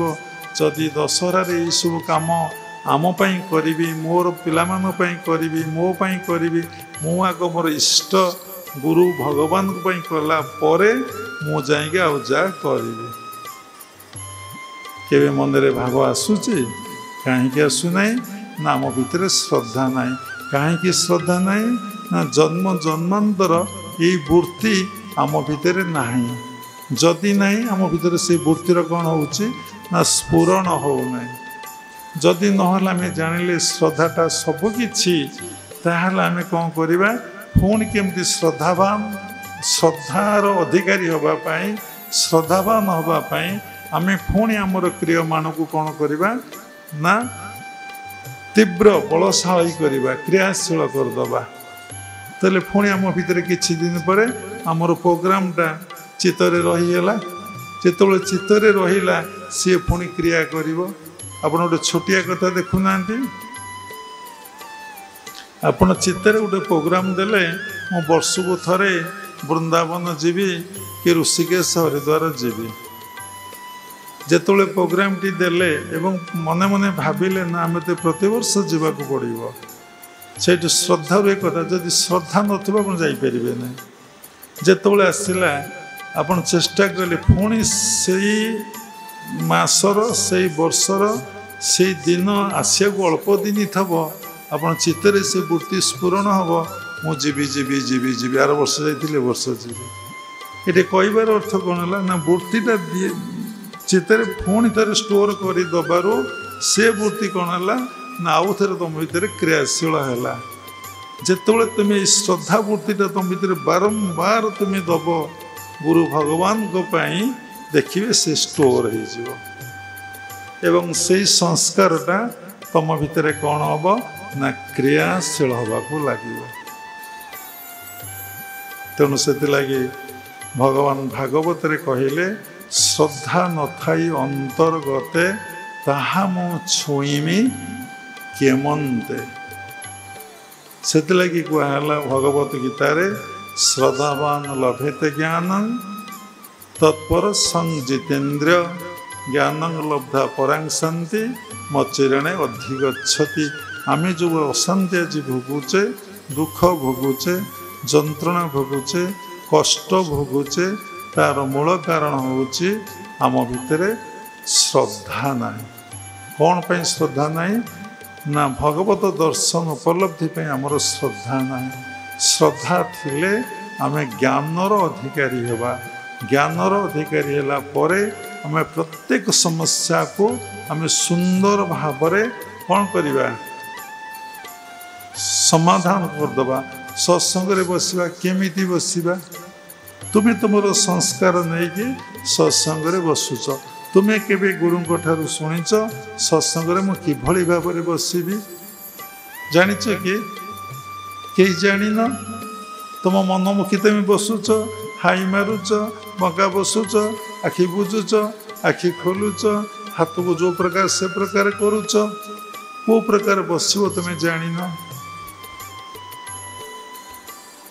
कहीं ना तुमर श्रद्धा ना तेणु श्रद्धाटा बहुत बड़ कथा श्रद्धा जार आसब गुरु प्रति साधु प्रति बारंबार श्रद्धा आसिले ता भितर कौन हम ना विश्वास भावटे ही आसब देखु समस्ते आश्रम को आसती समस्ते देवादेवी को पीठ को जाती देवादेवी को दर्शन करती किंतु केते जनकर काहाकू समीक्षा करिवार आवश्यकता नाई निजको समीक्षा करी देखंतु आपनकर विश्वास अछि कि ठाकुर उपरे गुरु उपरे भगवान उपरे आपनकर माँ देवी उपरे आपनकर विश्वास अछि जम्मा विश्वास ना जस्ट समस्ते जाऊँच आम जीवा समस्ते प्रसाद पाँच आम प्रसाद पाइबा जने साधारण लोक देवादेवी को दर्शन करिबा जने भक्त जे सबुले चिंता करुची सी दर्शन करिया भितरे आकाश पाताल डिफरेंस जे जेमिति चश्मा लगेइची ताकू सेमिति देखा जाउथबो जस्ट गला टिके प्रणाम कला से प्रणाम भीतर भी केते चिंता उठिला चली आसला आउ जने ठाकुर को दर्शन कला से भावरे विभोर है भितर भाव तीव्र मात्रा वृद्धि पाइला शांत बसी जप ध्यान कला एवं प्रणाम कला निश्चिंत भावरे से पीठर से क्षेत्रर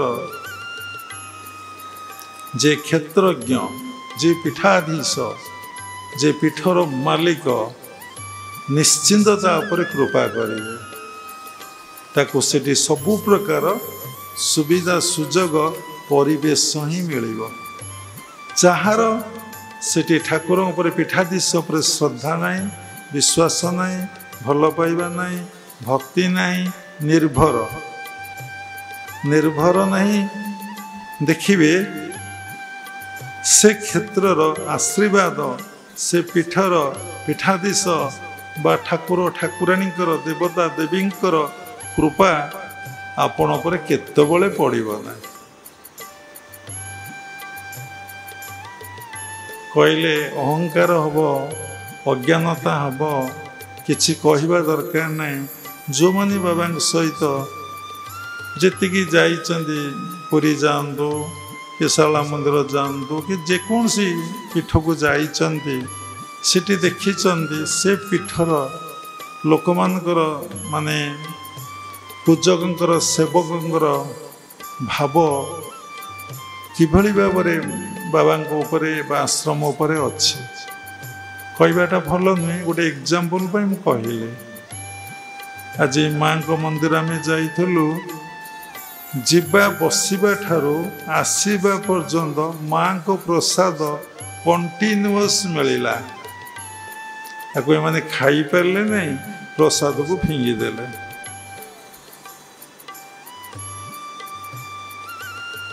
खाई पारे नहीं प्रसाद को फिंगिदे न खाई पारे कौन करेंगे किंतु से आमको देखिले नहीं बाबा को जिते प्रसाद मिलला सी तो आम भाया जड़े आ कौन गोटे ठाकुर होती कि मनुष्यटे ना सी कौन कले सबु प्रसाद को खाईदे पोछिकी सबु प्रसाद को खाईदे को बोधरे थिले केमिति प्रसाद पाउथिले केमती खाऊले एवं तांकर किछि भी हो नथिला एवं न मिलला किछि नहीं मिलला खाइले न मिले उपवास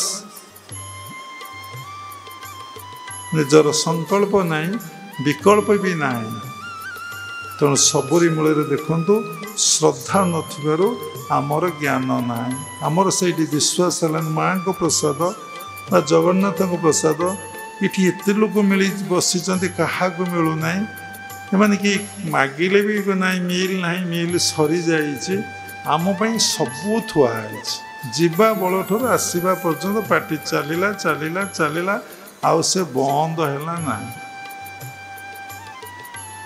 फूलमाला मिलला चंदन मिलला सिंदूर मिलला प्रसाद मिलला सबू मिलला ता अर्थ पुणी भल परिवेश मिलला आम फैन लगाई आम रूम सफा आम सब आसन पड़ी कहापाई नहीं लोक मैंने देखुता ये माने कौटू आई ये खाली खाइबार लगी खाली खाइबार लगी खाली खाइबार लगी बहु लोग चाहिए देखुता ये कौन खाली खाई जाऊँ आमको तो किसी मिलूना ये कहबार अर्थ यही आश्रम को जदि आसवे ये आश्रम जे क्षेत्रज्ञ बा पीठाधीश सहित श्रद्धा नथब विश्वास नथब निर्भर नथब भक्ति नथिब देखिए अपन सेतिकी पीठर जहाँ मिलवा कथा आपन ता मिलव केतबले ना आपण कौन कहे ना ये पीठर पीठाधीशंकर दोष बा मुंड विकृति होती सी आमको भल पाऊना बुझिपारे तेणु ये कौन हो आमर आदौ से क्षेत्रज्ञ प्रति पीठाधीश प्रति आम मनरे श्रद्धा ना मूल रूटा आमर तांको प्रति श्रद्धा ना जे फूल नहीं जाइए फल नहीं जाइए भोग नहीं कि जाइए से कौन कर श्रद्धाटा को लेकिन जाइए द्वारा कि प्रणामी दौची श्रद्धाटा नहीं कि जाइए ता द्वारा से ठाकुर को श्रद्धाटा कौन कर मनर श्रद्धाटा को निवेदन करुच्ची से तो सबू जानूँ ना मोपाई सब व्यवस्था कर जी जहाँ जी त्याग कर जहाँपाई करते सी तापाई अधिका ତ୍ୟାଗ କରିଥାଏ ସୂକ୍ଷ୍ମରେ, ସ୍ଥୂଳରେ ବି କରିଥାଏ। ଯଦି ସ୍ଥୂଳରେ କରି ନ ପାରିଥାଏ ସେ ସୂକ୍ଷ୍ମରେ କରିଥାଏ। ଜଣେ କାଲି ମୋତେ ପ୍ରଶ୍ନ କଲେ, କହିଲେ ବାବା ଯିଏ ଦେଇନାହିଁ,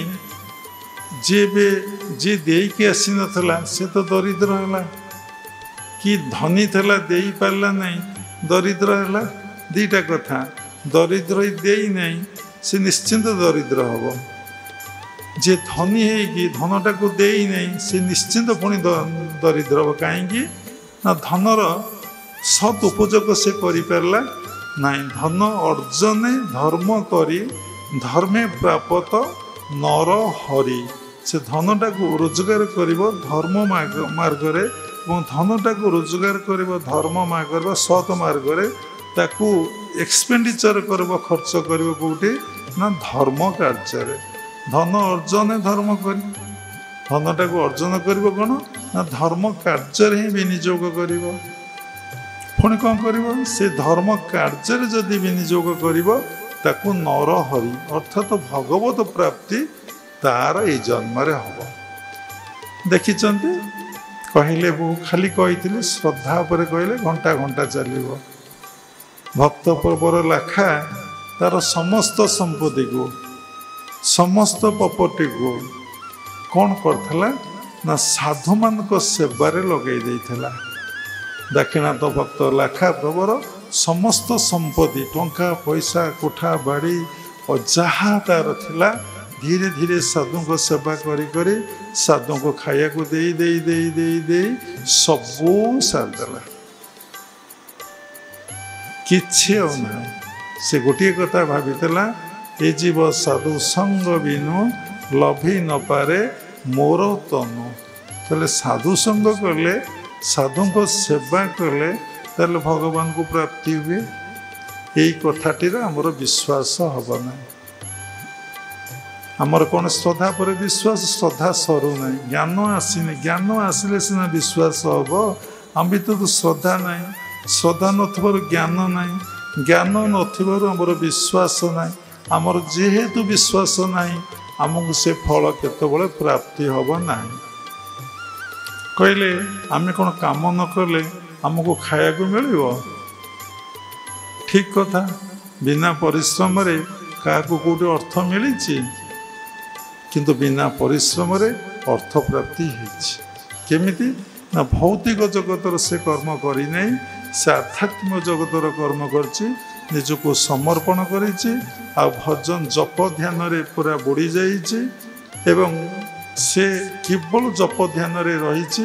ତାହାର ଯାହା ଦରକାର, ତାହାର ଯାହା ଦରକାର ସିଏ ଜାଣିନାହିଁ, କିନ୍ତୁ ସେ ଜାଣିଛନ୍ତି ଯେ ସୃଷ୍ଟିର ସ୍ରଷ୍ଟା, ଯାହାଠାରୁ ସମସ୍ତେ ଜନ୍ମ ହୋଇଛନ୍ତି, ଯାହାଙ୍କ ଗର୍ଭରେ ଦିନେ ସମସ୍ତେ ଲୀନ ହେଇଯିବେ, ସେ ହିଁ ଜାଣିଛି। ଯେମିତି ଛୁଆର କଥା ମା ଜାଣିଥାଏ, ଯେତେବେଳେ ଛୁଆ ଛୋଟ ଥାଏ, ନିର୍ଭରଶୀଳ ଥାଏ, ଜାଣିଥାଏ, ସେ ତ କଥା କହେ ନାହିଁ, ସେ କେମିତି ଜାଣେ ମା ତା ରୋଗ ହେଲା, ତା ଦେହ ଅସୁସ୍ଥ ହେଲା, ସେ ଖାଇବାକୁ ଚାହୁଁଛି, ସେ କ'ଣ କରୁଛି, କେମିତି ଜାଣିପାରେ?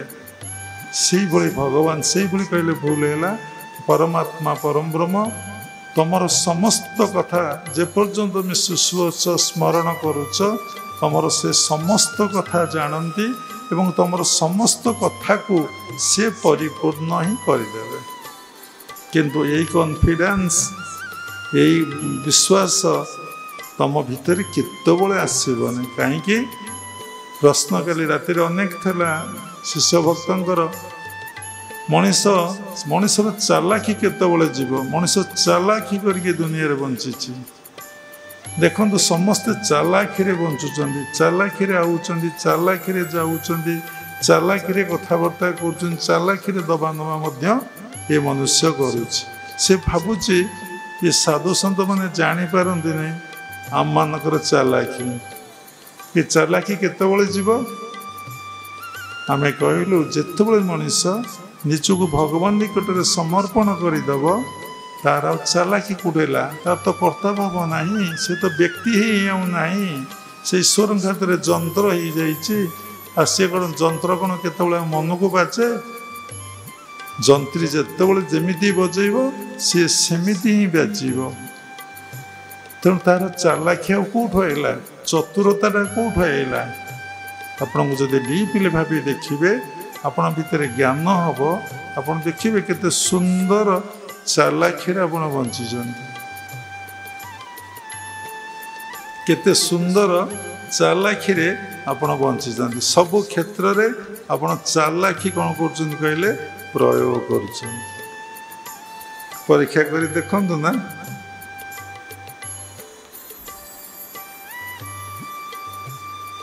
ଦେଖନ୍ତୁ ପରୀକ୍ଷା କରିକି କେତେ ସୁନ୍ଦର ଚାଲାଖିରେ ଆପଣ ଜୀବନଟାକୁ କାଟି କାଟି କାଟି କାଟି କାଟି କାଟି ନେଇକା ଚାଲୁଛନ୍ତି।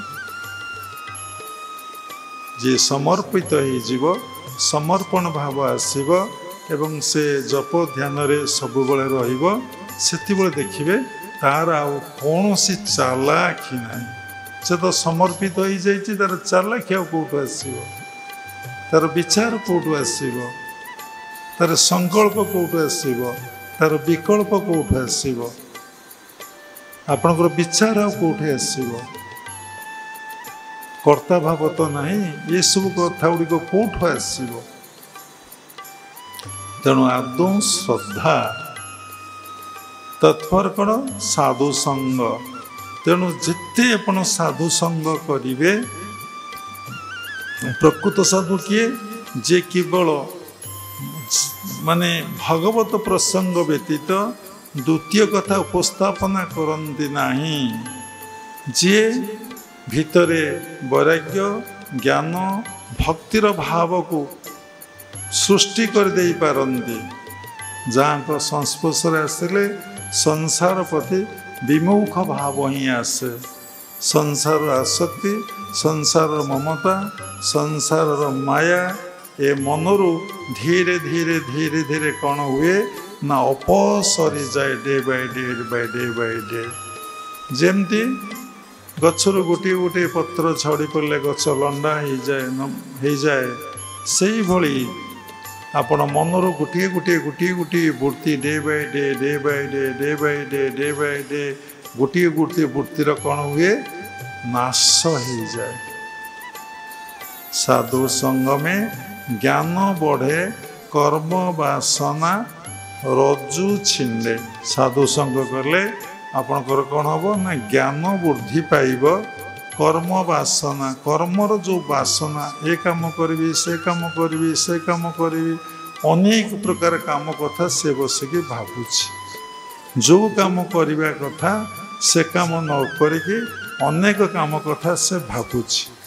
ଆପଣ ମନରେ ପ୍ରଶ୍ନ ଉଠିବ, ବାବା ସମସ୍ତେ ଏ କଥା ଭାବିବେ, ଏ ସଂସାର ପ୍ରବାହ କିଭଳି ଭାବରେ ଚାଲିବ? ଆପଣ ଦେଖିବେ ସମସ୍ତେ ଏଇ କଥା କେତେବେଳେ ଭାବିପାରିବେ ନାହିଁ। ସମସ୍ତେ କ'ଣ ସତ୍ସଙ୍ଗର ଆଶ୍ରୟ ନେଉଛନ୍ତି କି? ସମସ୍ତେ କ'ଣ ଦୀକ୍ଷା ଗ୍ରହଣ କରିଛନ୍ତି କି? ସମସ୍ତେ ଗୁରୁଙ୍କ ନିକଟରେ ସମର୍ପିତ ହୋଇଛନ୍ତି କି? ସମସ୍ତେ କ'ଣ ଜାଣିଛନ୍ତି ଜୀବନର ପ୍ରଧାନ ଲକ୍ଷ୍ୟ ଭଗବତ ଦର୍ଶନ ଆଉ ଅନୁଭବ ବୋଲି କ'ଣ ଜାଣିଛନ୍ତି କି? ସମସ୍ତେ ଭାବିଛନ୍ତି ଏ ଜୀବନଟାକୁ ଆମେ କିଭଳି ଭାବରେ ମାନେ ଉପଭୋଗରେ ହିଁ କାଟିଦେବା। ତାକୁ କହିଲେ ଯୋଗ ଭାଷାରେ କେମିତି ଆମେ ଆନନ୍ଦରେ ଜୀବନଟାକୁ କାଟିଦେବା। ସେ ଆନନ୍ଦଟା ସେ ତ ଈଶ୍ୱରକୁ ଦେଖି ନାହିଁ, ଈଶ୍ୱର ବିଷୟରେ ଜ୍ଞାନ ଲାଭ କରୁନି, ଈଶ୍ୱରଙ୍କ ବିଷୟରେ କିଛି ଜାଣିନାହିଁ ଏବଂ ସେ ସଂସାରଟା ଆଖିରେ ଦେଖୁଛି। ଏ ସଂସାରରେ ଯାହାକୁ ଦେଖୁଛି, ଯେଉଁମାନେ ଉଚ୍ଚ ଶିକ୍ଷିତ, ଭଲ ପାଠ ପଢ଼ିଛନ୍ତି, ଚାକିରି କରିଛନ୍ତି, ବିଜନେସ୍ କରିଛନ୍ତି, ଯାହାର ଗାଡ଼ି ଅଛି, କୋଠା ଅଛି, ଘର ଅଛି, ସୁନା ଅଛି, ସେମାନେ ଭାବୁଛନ୍ତି ମାନେ ଅଲଗା ଯେଉଁମାନେ ଦେଖୁଛନ୍ତି ସଂସାରକୁ, ସମସ୍ତେ ସମସ୍ତଙ୍କୁ ଦେଖୁଛନ୍ତି। ଆଜି ମଣିଷ ଯେଉଁ ଦୁଃଖ ଭୋଗ କରୁଛି, କଷ୍ଟ ଭୋଗ କରୁଛି, ଯନ୍ତ୍ରଣା ଭୋଗୁଛି, କଥା ରହିଗଲା। ସେଇଠି ତାର ମୂଳର କାରଣ ହେଉଛି ସେ ଈଶ୍ୱରଙ୍କ ଠାରୁ ଦୂରେଇ ଯାଇଛି। ଇଏ ଟଙ୍କା ପଇସା ସହିତ, ଶିକ୍ଷା ସହିତ, କୋଠାବାଡ଼ି ସହିତ, ଘର ସହିତ, ଦ୍ୱାର ସହିତ ଆନନ୍ଦ, ଶାନ୍ତି, ଭକ୍ତି, ପ୍ରେମର କୌଣସି ସମ୍ପର୍କ ନାହିଁ। ଯିଏ ଯେତେ ଈଶ୍ୱରଙ୍କର ନିକଟବର୍ତ୍ତୀ ହେବ, ସାଧୁସଙ୍ଗ କରିବ, ସତ୍ସଙ୍ଗ କରିବ, जप ध्यान सबले निजको नियोजित रखिब ताकू ये सब जिनस प्राप्ति हेब। मनुष्य दुख भोगवर कारण है से भगवान ठारू दूरे जाऊँ, से भगवान निकटवर्ती हो, भगवान सानिध्य लाभ करो, भगवान नाम को जप करो, कीर्तन करो, ध्यान करो, पूजा करो, देखिए तार किछि नथिबो ताकू बहुत शांति बहुत आनंद ताकू प्राप्ति होउथबो। मनुष्यर आवश्यकता केतबेले कोन पूर्ण हो पारिबो? मनुष्यर आवश्यकता केतबेले पूर्ण हो पारिबो ना। से गोटे आवश्यकता पूर्ण ले से आउ गोटे आवश्यकता ता मन स्पॉन्टानियस चाहिए, सेटा मनर धर्म, मन से चाहे से लगे माइंड इज ब्लाइंड, कि माइंड इज ब्लाइंड एटा समस्त नुहे। जड़े शुद्धात्मा मनटा केतबेले अंध नुहे, मन केतबेले चालाक नुहे, मन केतबेले चतुर नुहे। जी समर्पित हो जाइए तार माइंड कहीं ब्लाइंड हम, ता माइंडटा कहीं ब्लाइंड हम। जी सीना समर्पित होना भगवान को पाखे गुरु को पाखे ता मनटा गोटे अंध ना। अंध अर्थ कौन? जी किसी देखिपारे, जी किसी देखिपारे से जान कौन? से अनुमान कर गेस कर जाने ना। जी देखिपारू नहीं से किसी जापर नहीं, से कौन जान? ता देहर जन्म जन्मांतर जो संस्कार गुड़िक भितर अच्छी से गुड़िक जो क्रिया कर से भितर केते गुड़े अनुभूति अनुभव ही आसो। से सेतिकी जान आउ अधिका कथा किसी जापर ना। कहे गोरा लोकटी केमती बुझे पार, कला लोकटी केमती बुझे पार, जगन्नाथ केमती कहीपर, भगवान श्रीकृष्ण प्रभु श्रीराम केमती कौन कहीपर। तेणु ये गोटे कथा रहा मनुष्य दुख भोगुची कौन हो ना से भगवान ठारू दूरे जाऊँच। पुणी आउ गोटे कौन दुख भोगुची व्यक्ति ना व्यक्ति जितेबले अलग लोक को देखुची, जितेबले से अलग लोक को बारंबार देखुची सेतिबले से दुख भोगुची। जदि क्या से देखिब नहीं से निजको केवल सब देखिब से केतबेले दुख भोग कर नहीं। देखंतु देखिए आप दुख भोगुंट कि सुख भोगुंट? सबुबले आपण देखा को छाड़ू। कौन देखा छाड़े? लिखु कहारी को आम देखबू ना, आम निजको ही देखू, निजको समीक्षा करूँ, निजको आम आलोचना करूँ, निजको आम तर्जमा करूँ, आम कहारी को देखबू ना।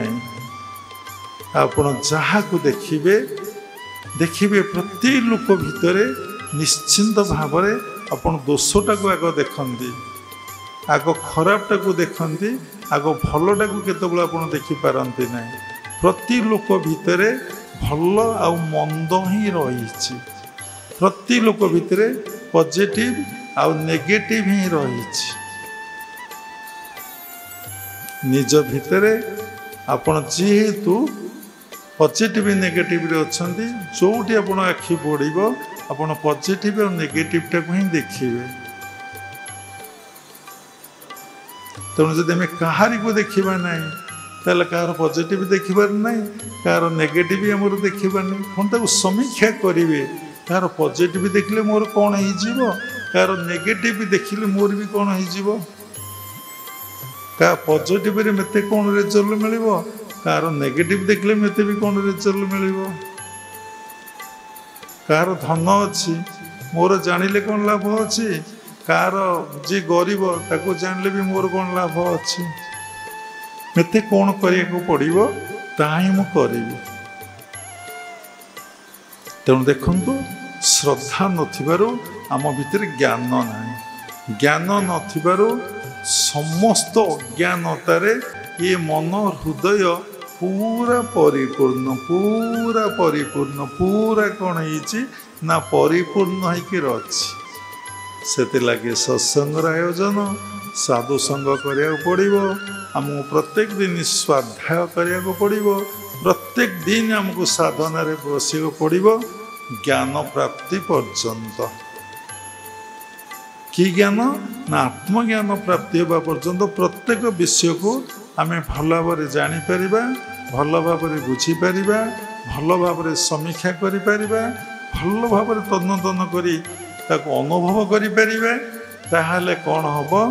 ନା ଆପଣ ଭିତରେ ଆଉ ଅଜ୍ଞାନତା ଭାବ ବା ନିଦ୍ରିତ ଭାବ ଆପଣଙ୍କ ଭିତରେ ଆଉ ଆସିବ ନାହିଁ।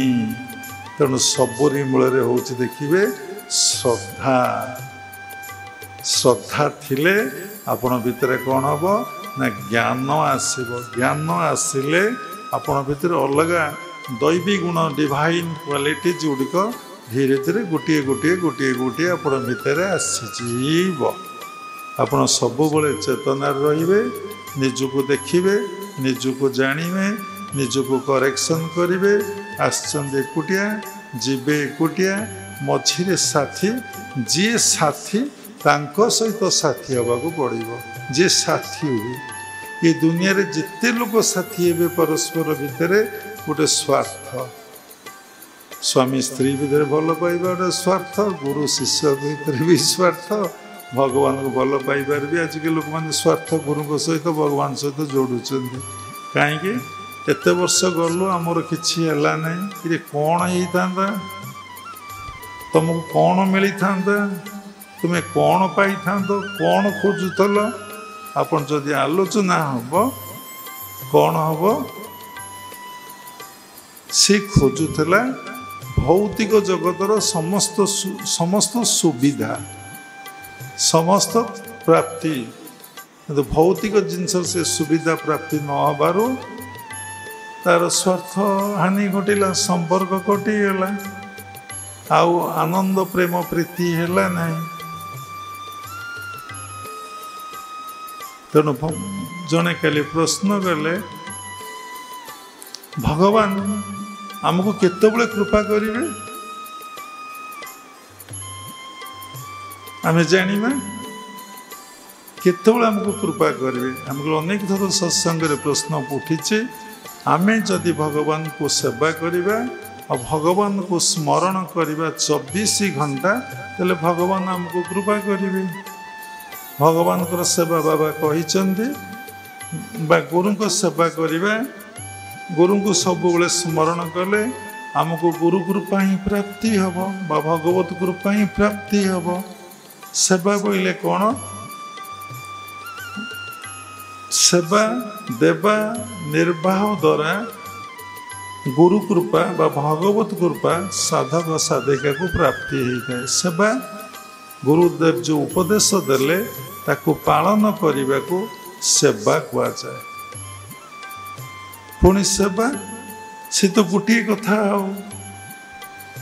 ଏବଂ ଗୁରୁଦେବ ଯେ ପ୍ରକୃତ ଗୁରୁ, ସେ ପିଣ୍ଡରେ ସେବାର କଥାଟା ଆଗ କହିବେ, ତାପରେ ବ୍ରହ୍ମାଣ୍ଡର ସେବା କଥାଟା ପରେ କହିବେ। ଯାହାର ପିଣ୍ଡର ସେବା ନ ହେଇପାରିବ, ସେ ବ୍ରହ୍ମାଣ୍ଡର ସେବା ଠିକ୍ କରିପାରିବ ନାହିଁ। ସ୍ମରଣ, ନିଜ ଭିତରେ ଭଗବାନଙ୍କୁ ବା ଗୁରୁଙ୍କୁ ସେ ସବୁବେଳେ ସ୍ମରଣ କରିବ। ଏ କର୍ମମୟ ଜଞ୍ଜାଳମୟ ସଂସାର ଭିତରେ ରହିକରି ଏବଂ ବ୍ରହ୍ମାଣ୍ଡରେ ସେ ଯେଉଁଠି ଦୃଷ୍ଟି ପଡ଼ିବ, ଯେଉଁଠି ତାର ଆଖି ପଡ଼ିବ, ଯାହାକୁ ସେ ଦେଖିବ ସବୁ ତୁମେ ବୋଲି ଭାବିବ, ସବୁ ତୁମେ ବୋଲି ଭାବିବ। ମନରେ ପ୍ରଶ୍ନ ଉଠିବ, ଇଏ କ'ଣ ସମ୍ଭବପର? ନିଶ୍ଚିନ୍ତ ସମ୍ଭବପର। ଆପଣ ଏଇ ଅଭ୍ୟାସ କରି କରି କରି କରି କରି କରି ବର୍ଷେ 2 ବର୍ଷ 3 ବର୍ଷ କରି ଚାଲନ୍ତୁ, ଦେଖିବେ ଯେଉଁ କଥା ଆପଣଙ୍କର ନଥିଲା, ଯେଉଁ ଭାବନା ଆପଣଙ୍କର ନଥିଲା, ଯେଉଁ ଜ୍ଞାନ ଆପଣଙ୍କୁ ପ୍ରାପ୍ତି ହେଇନଥିଲା ଏବଂ ଯାହା ଆପଣ ମନରେ ପ୍ରବେଶ କରିପାରୁନଥିଲା, ଦେଖିବେ ଧୀରେ ଧୀରେ ଧୀରେ ଧୀରେ ସେଗୁଡ଼ିକ ଆପଣ ମନରେ କ'ଣ ହେବ? ନା ବସା ବାନ୍ଧି କରିକି ରହିବ। ବସା ଅର୍ଥ ବାନ୍ଧିବା, ଆଉ ଯିବ ନାହିଁ। ଆଉ ଡିଲିଟ୍ ହେବା ଏତେ ସହଜ ନୁହେଁ। ଦେଖୁନାହାନ୍ତି, ଆପଣ ଯେତେବେଳେ କେଉଁ କଥା କେଉଁ ଦିନ କରିଥିଲେ, ଘଟଣା ଘଟିଥିଲା, ଯେତେବେଳେ ପୁଣି ମନେ ପକାଉଛନ୍ତି, ସେତେବେଳେ ସେଇ କଥା ପୁଣି ଆପଣ ମନ ଭିତରୁ କେମିତି ପଳେଇ ଆସୁଛି। ତେଣୁ ଯଦି ଆମେ ସବୁବେଳେ ଆଧ୍ୟାତ୍ମିକ ପ୍ରୋଗ୍ରାମ ଗୁଡ଼ିକ ଦେଇଥିବା, ସତ୍ସଙ୍ଗର ଆଶ୍ରୟ ନେଉଥିବା, ଦାନ କରୁଥିବା, ସେବା କରୁଥିବା, ସମସ୍ତଙ୍କୁ ଆତ୍ମବୋଧରେ ଭଲ ପାଉଥିବା, ଜପ ଧ୍ୟାନରେ ବୁଡ଼ୁଥିବା, ସେଇ ସଂସ୍କାର ଗୁଡ଼ିକ କ'ଣ ହେବ ନା ଆମ ଭିତରେ ରହିଯିବ ଏବଂ ପୂର୍ବ ଜନ୍ମରେ ପୁଣି ଆଗାମୀ ଜନ୍ମରେ ସେଇ ସଂସ୍କାର ଗୁଡ଼ିକ ଆମ ଭିତରେ ଗଛ ଉଠିବ, ବିରାଟ ବିରାଟ ଦ୍ରୁମ ହେବ। ଆଉ କ'ଣ, ଆଉ ପତନ କେମିତି ହେବ? ଆଉ ପତନ କି ପଶୁ କେମିତି ହେବ? ପଶୁର କ'ଣ ଯିବ ଧ୍ୟାନ ମନ୍ଦିର କରିବାକୁ, ମନ୍ଦିର କରିବାକୁ, ସତ୍ସଙ୍ଗ କରିବାକୁ, ଭଜନ କୀର୍ତ୍ତନ କରିବାକୁ, ଲେଖାଲେଖି କରିବାକୁ? କ'ଣ ସେ କେବେ କେଉଁଠି ଯାଏ? କେଉଁ ପଶୁ ପକ୍ଷୀ କୀଟ ପତଙ୍ଗ ତରୁ ତୃଣ କେବେ ଯାଇଛନ୍ତି? ସବୁ ଏ ମଣିଷ କରିଛି। ଯିଏ ଏଇ ପ୍ରୋଗ୍ରାମ ତା ଭିତରେ ଦେଇଛି, ପ୍ରୋଗ୍ରାମ ତ ଦେଲା ମାନେ ଷ୍ଟୋର ହେଲା ନା, ତା ପୋଡ଼ି ପାଉଁଶ କରିବାର ଟେକ୍ନିକ୍ ଅଛି। ତୁମେ ସେଗୁଡ଼ା କାହିଁ ଭାବିବ? ଯେଉଁମାନେ ମୁଖ୍ୟ ବେଳେ ଆସି ମୁଖ୍ୟ ଚିନ୍ତା କରନ୍ତି, ଆଉ ସଂସାରକୁ ଆସିବାକୁ ଇଚ୍ଛା କରନ୍ତି ନାହିଁ, ସଂସାରଟା ଦୁଃଖାଳୟ ବୋଲି ଭାବିଛନ୍ତି, ମା ଗର୍ଭରେ ରହିବା କେତେ କଷ୍ଟ, ପୁଣି ଲାଳନ ପାଳନ ହେବା କେତେ କଷ୍ଟ, ଯିଏ ଅନୁଭବ କରିଛନ୍ତି ସେମାନେ ଆଉ ଆସିବାକୁ କେତେବେଳେ ଚିନ୍ତା କରନ୍ତି ନାହିଁ। କାରଣ ତୁମର ସେ କଥା ଭାବିବା ଦରକାର ନାହିଁ। ତୁମେ ଭଗବତ ପ୍ରୋଗ୍ରାମରେ 24 ଘଣ୍ଟା ରହି ଭଗବତ ପ୍ରୋଗ୍ରାମକୁ ଚିତ୍ତରେ ପୁରା ରହିଲା ମାନେ ଅଟୋମେଟିକ୍ ସହିତ ରେକର୍ଡ଼ିଂ ହେବ। ଗୀତ ବାଜିଲେ ତ ରେକର୍ଡ଼ିଂ ହେଲା, ଆଉ ରେକର୍ଡ଼ ମାରିଦେଇଥିଲେ ସେ ରେକର୍ଡ଼ିଂ ହେଇ ଚାଲିଲା, ଆଉ କ'ଣ ଅଛି? ଏ ତ ଅଟୋମେଟିକ୍ ଷ୍ଟୋର ହେଇଯାଉଛି। ଆଉ କ'ଣ, କେଉଁଠି ଦେଖିଥିଲେ 20 ବର୍ଷ ତଳେ ଜାଗାଟାକୁ ସ୍ପଟ କାହାକୁ ଦେଖିଥିଲେ, ପୁଣି ମୋ ମେମୋରି ଭିତରେ ଆସୁଛି, ମୁଁ ତୁମକୁ ଦେଖିଥିଲି, ସେଇ ସ୍ପଟ ଦେଖିଥିଲି। କେବେ ଭାବିଛ କେଉଁଠି ଥିଲା? କେଉଁଠି ଥିଲା? ନିଜ ଦେହ ଭିତରେ ଥିଲା, ମନ ଭିତରେ ଥିଲା। କେଉଁଠି ଥିଲା ନା ସବୁ ସେଇ ମୁଣ୍ଡ ଭିତରେ ଥିଲା, ବ୍ରେନ୍ ଭିତରେ ଥିଲା। ସବୁ କଥା ତାହେଲେ ଷ୍ଟୋର ହେଇକି ହିଁ ଅଛି। ତେ ମଲା ପରେ ସ୍ଥୂଳ ଶରୀର ସିନା ପୋଡ଼ି ପାଉଁଶ ହେଇଯାଏ, ସୂକ୍ଷ୍ମ ଶରୀର କାରଣ ଶରୀର ପୋଡ଼ି କ'ଣ ପାଉଁଶ ହୁଏ? ସୂକ୍ଷ୍ମ ଶରୀରରେ ସମସ୍ତ ସଂସ୍କାର ଗୁଡ଼ିକ, କୁସଂସ୍କାର ସୁସଂସ୍କାର ଗୁଡ଼ିକ ଡିପୋଜିଟ୍ ହେଇକି ଥାଏ। ତା ତୁମକୁ ପୁଣି ନେକ୍ସଟ ଯେତେବେଳେ ତୁମେ ମାତୃ ଗର୍ଭକୁ ଆସିବ, ଅଦୃଷ୍ଟ ଶକ୍ତି ତୁମକୁ ପ୍ରେରଣ କରିବ, ତୁମେ ପୁଣି ମା ଗର୍ଭରେ ରହିକି ଜନ୍ମ ହେବ। ସେତିକିବେଳେ ତୁମେ ଦେଖିବ ପୁଣି ସେଇ ସଂସ୍କାର ଗୁଡ଼ିକ ତୁମ ଭିତରେ କ୍ରିୟା କରୁଛି। ଜଣଙ୍କ ଭିତରେ କରୁଛେ, ଯେ ଯେଉଁ ସଂସ୍କାର ନେଇକି ଆସିଛି ତା ଭିତରେ କରୁନାହିଁ। ଛୋଟ ପିଲାଟେ ଟିକେ ତାର 2-3 ବର୍ଷ ବେଳକୁ ସେ ଭଜନ କୀର୍ତ୍ତନ ବୋଲୁଛି, ଭଜନ ଲେଖୁଛି ଏବଂ ଶାସ୍ତ୍ର କଥା ସେ କହୁଛି, ନାଇଁ କି? କେହି ଶିଖେଇବା ଦରକାର ନାହିଁ, କିଛି କହିବା ଦରକାର ନାହିଁ, ସେ ନିଶ୍ଚିନ୍ତ ଭାବରେ ହେଉଛି। ତେଣୁ ଆମେ ଜାଣିପାରୁନେ ଆମେ କି ପ୍ରୋଗ୍ରାମ ଆମ ଚିତ୍ତ ଭିତରେ ଆମେ ଦେଉଛେ, ଆମ ମନ ଭିତରେ, ବ୍ରେନ୍ ଭିତରେ ଷ୍ଟୋର କରି ରଖୁଛେ। ଯାହା ରଖୁଛେ ସେ ଆମ ପାଇଁ। ଯେଉଁ ଧନ ଆମ ଅମାରରେ ରଖିଛେ ସେଇ ସବୁ ହିଁ ଆମକୁ କ'ଣ ହେବ ନା ପ୍ରାପ୍ତି ହେବ।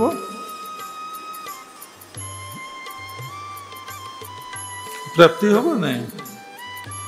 ମଣିଷ କମି ବଡ଼ ଚାଲାକ, କମି ବଡ଼ ଚାଲାକ ମଣିଷ, କମି ବୁଦ୍ଧି ଖଟଉଛି, କମି ଚତୁରତା ସେ ପ୍ରୟୋଗ କରୁଛି, କେତେ କଥା ସେ ଭାବୁଛି,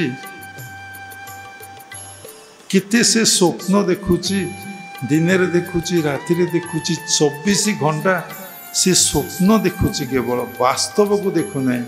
କହିଥିଲେ ବାବା ସତ୍ସଙ୍ଗରେ, ଆରେ ତୁ କାହିଁ କାନ୍ଦୁଛୁ, ତୁମେ କାହିଁ କାନ୍ଦୁନ? କାହିଁ ମୁଁ କାନ୍ଦିବି? ତୁ ଗୋଟିଏ ପୁଅ ମୋଲା ବୋଲି କାନ୍ଦିଲୁ, ମୁଁ ତ କାଲି ରାତିରେ 4ଟା ପୁଅ, ବୋହୂ, ନାତି ନାତୁଣୀ, କୋଠା ବାଡ଼ି, ଘର ଦ୍ୱାର ଦେଖିଥିଲି। ମୋ ନିଦ ଭାଙ୍ଗିଗଲା ବେଳକୁ କେହି ନାହାନ୍ତି। 4ଟା ପୁଅ ମରିଲେ ସେଥିଲାଗି କାନ୍ଦିଲି ନାହିଁ, ତୁ ଏଇ ଗୋଟିଏ ପୁଅ ମଲା ବୋଲି ତୁ କାନ୍ଦିଲୁ? ନା କ'ଣ ସେ ସ୍ୱପ୍ନ? ନା ଇଏ ବି ସ୍ୱପ୍ନ। ତୁ ବୁଝିନୁ, ଇଏ ବି ସ୍ୱପ୍ନ। ଇଏ ଯଦି ସ୍ୱପ୍ନ ନ ହେଇଥାନ୍ତା ତାହେଲେ ତୁ ଏ ମରିଗଲେ ତୋ ପରେ ରହିଥାନ୍ତେ ତ।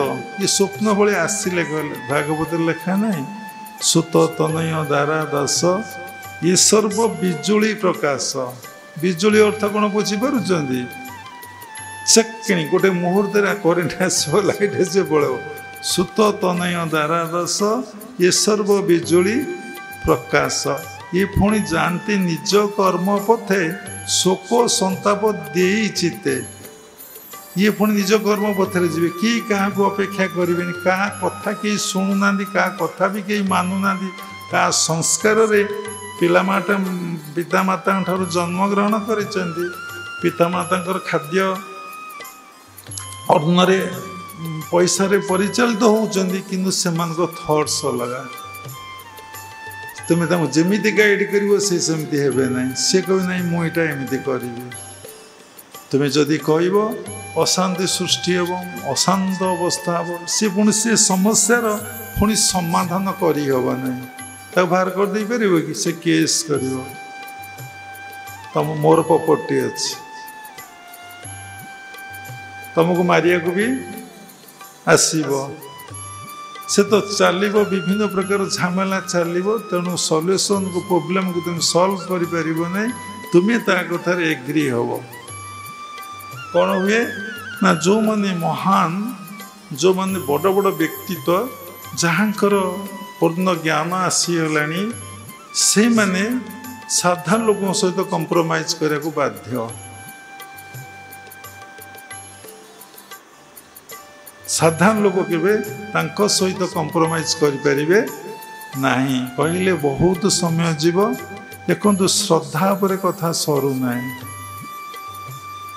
तेणु कहार केते श्रद्धा गुरु प्रति भगवान प्रति अच्छी ताकू निजक आप समीक्षा कर देखु आपण आपण घर पर केते व्यस्त आपण काम केते व्यस्त आपण बंधु बांधव जो स्वार्थ अच्छे जो स्वार्थ ना से बंधु बांधव ना प्रति आप केते व्यस्त निजर परिवार पर केते व्यस्त जी समस्त दुखर साथी ये पुणी जाती निज कर्म पथे शोक संताप दे चित्ते चित्तर देवे मनरे देवे नहीं बापा रेकर्डिंग ही सब पुणी कौन हम ना यहाँ संगे लाभ यही यहाँ संगे संग गले लाभ ये भाव मूढ़ न जान ये भाव मूढ़ न जान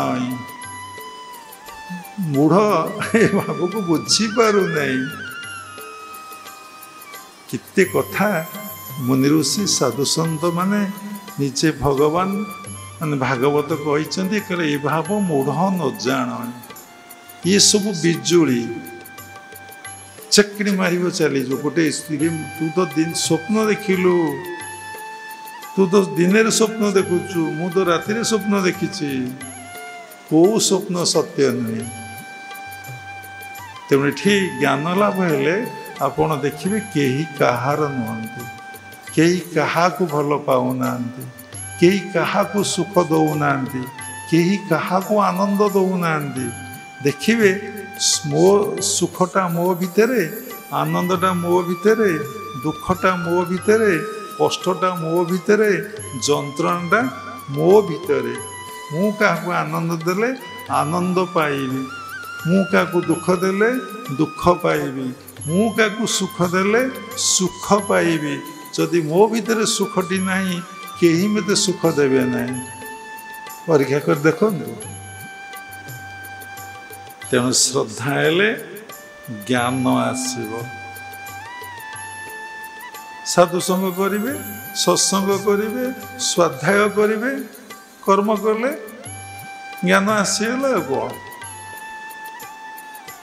तेणु आम भावुचे अरे आम कहीं सत्संग जावा से तो कथा आउ कौन कथा अच्छी से तो भगवत प्रसंग अरे भगवत प्रसंग पर्यंत पड़ी ना तमर प्रसंग आलोचना होची तम प्रसंग आलोचना जो सरीजीव भगवत प्रसंग आलोचना से चलो तमर कथा को समाधान है तम मन स्थिर है तम मन शांत है तम मन बुझिला तम मन स्थिर कले कि ये संसार रे सत्यटा कौन मिथ्याटा कौन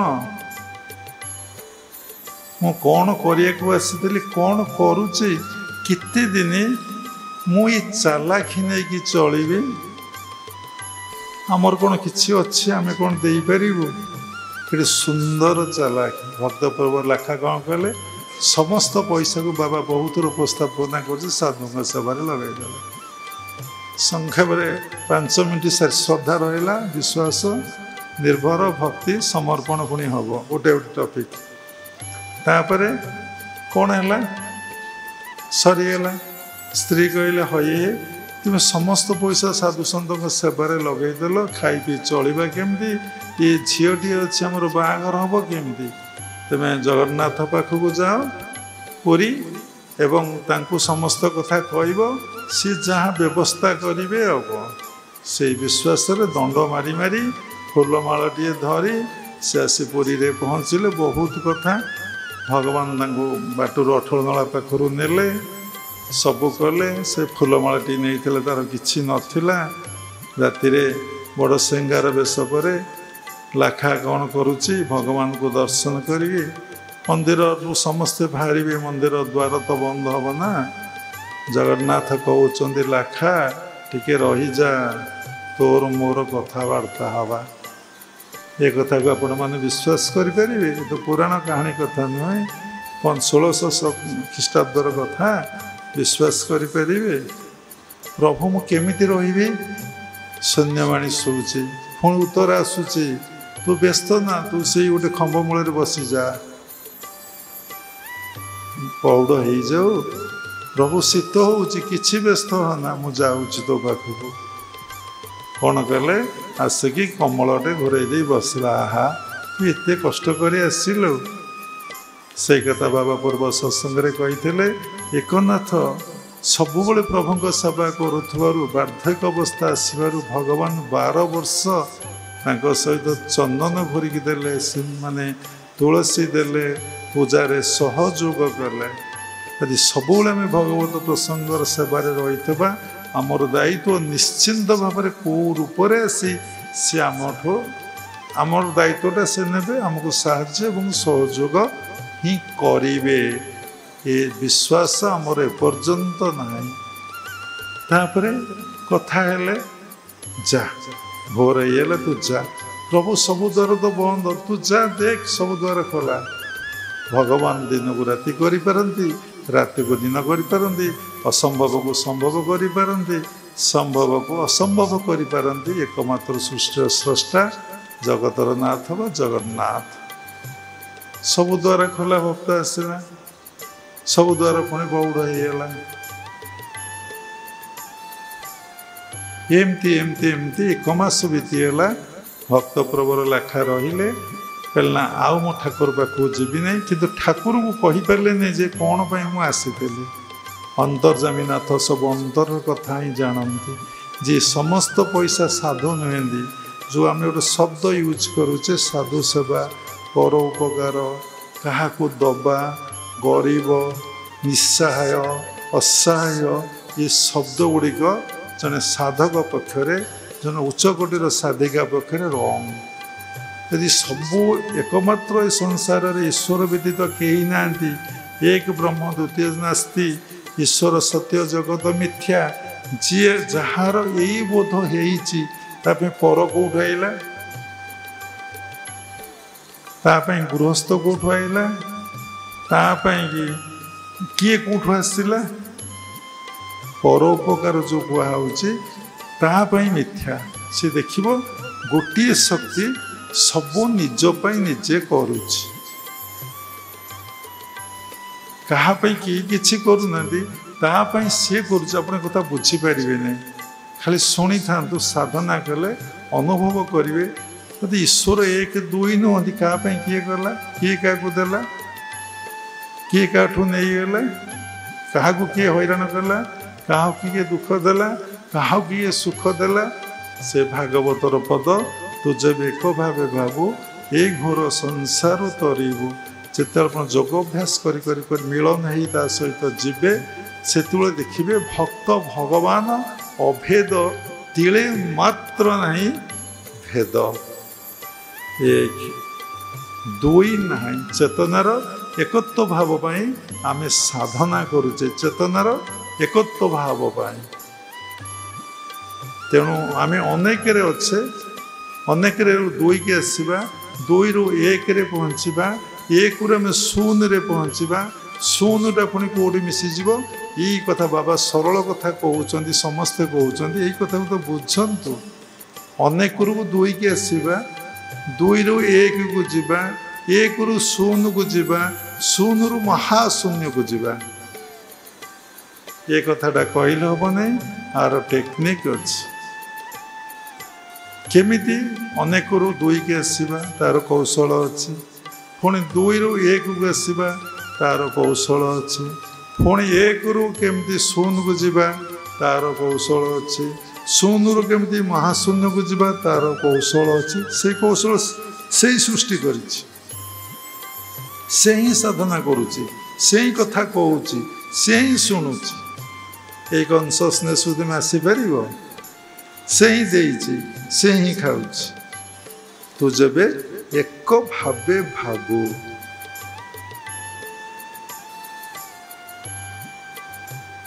ଶ୍ରଦ୍ଧା ଅଛି, ବିଜୟା ଦଶମୀ ହେବ ଗୁରୁବାର। କିଏ କ'ଣ ପ୍ରଭୁଙ୍କ ପାଇଁ ଇଷ୍ଟ ପାଇଁ ସବୁ କରିବ?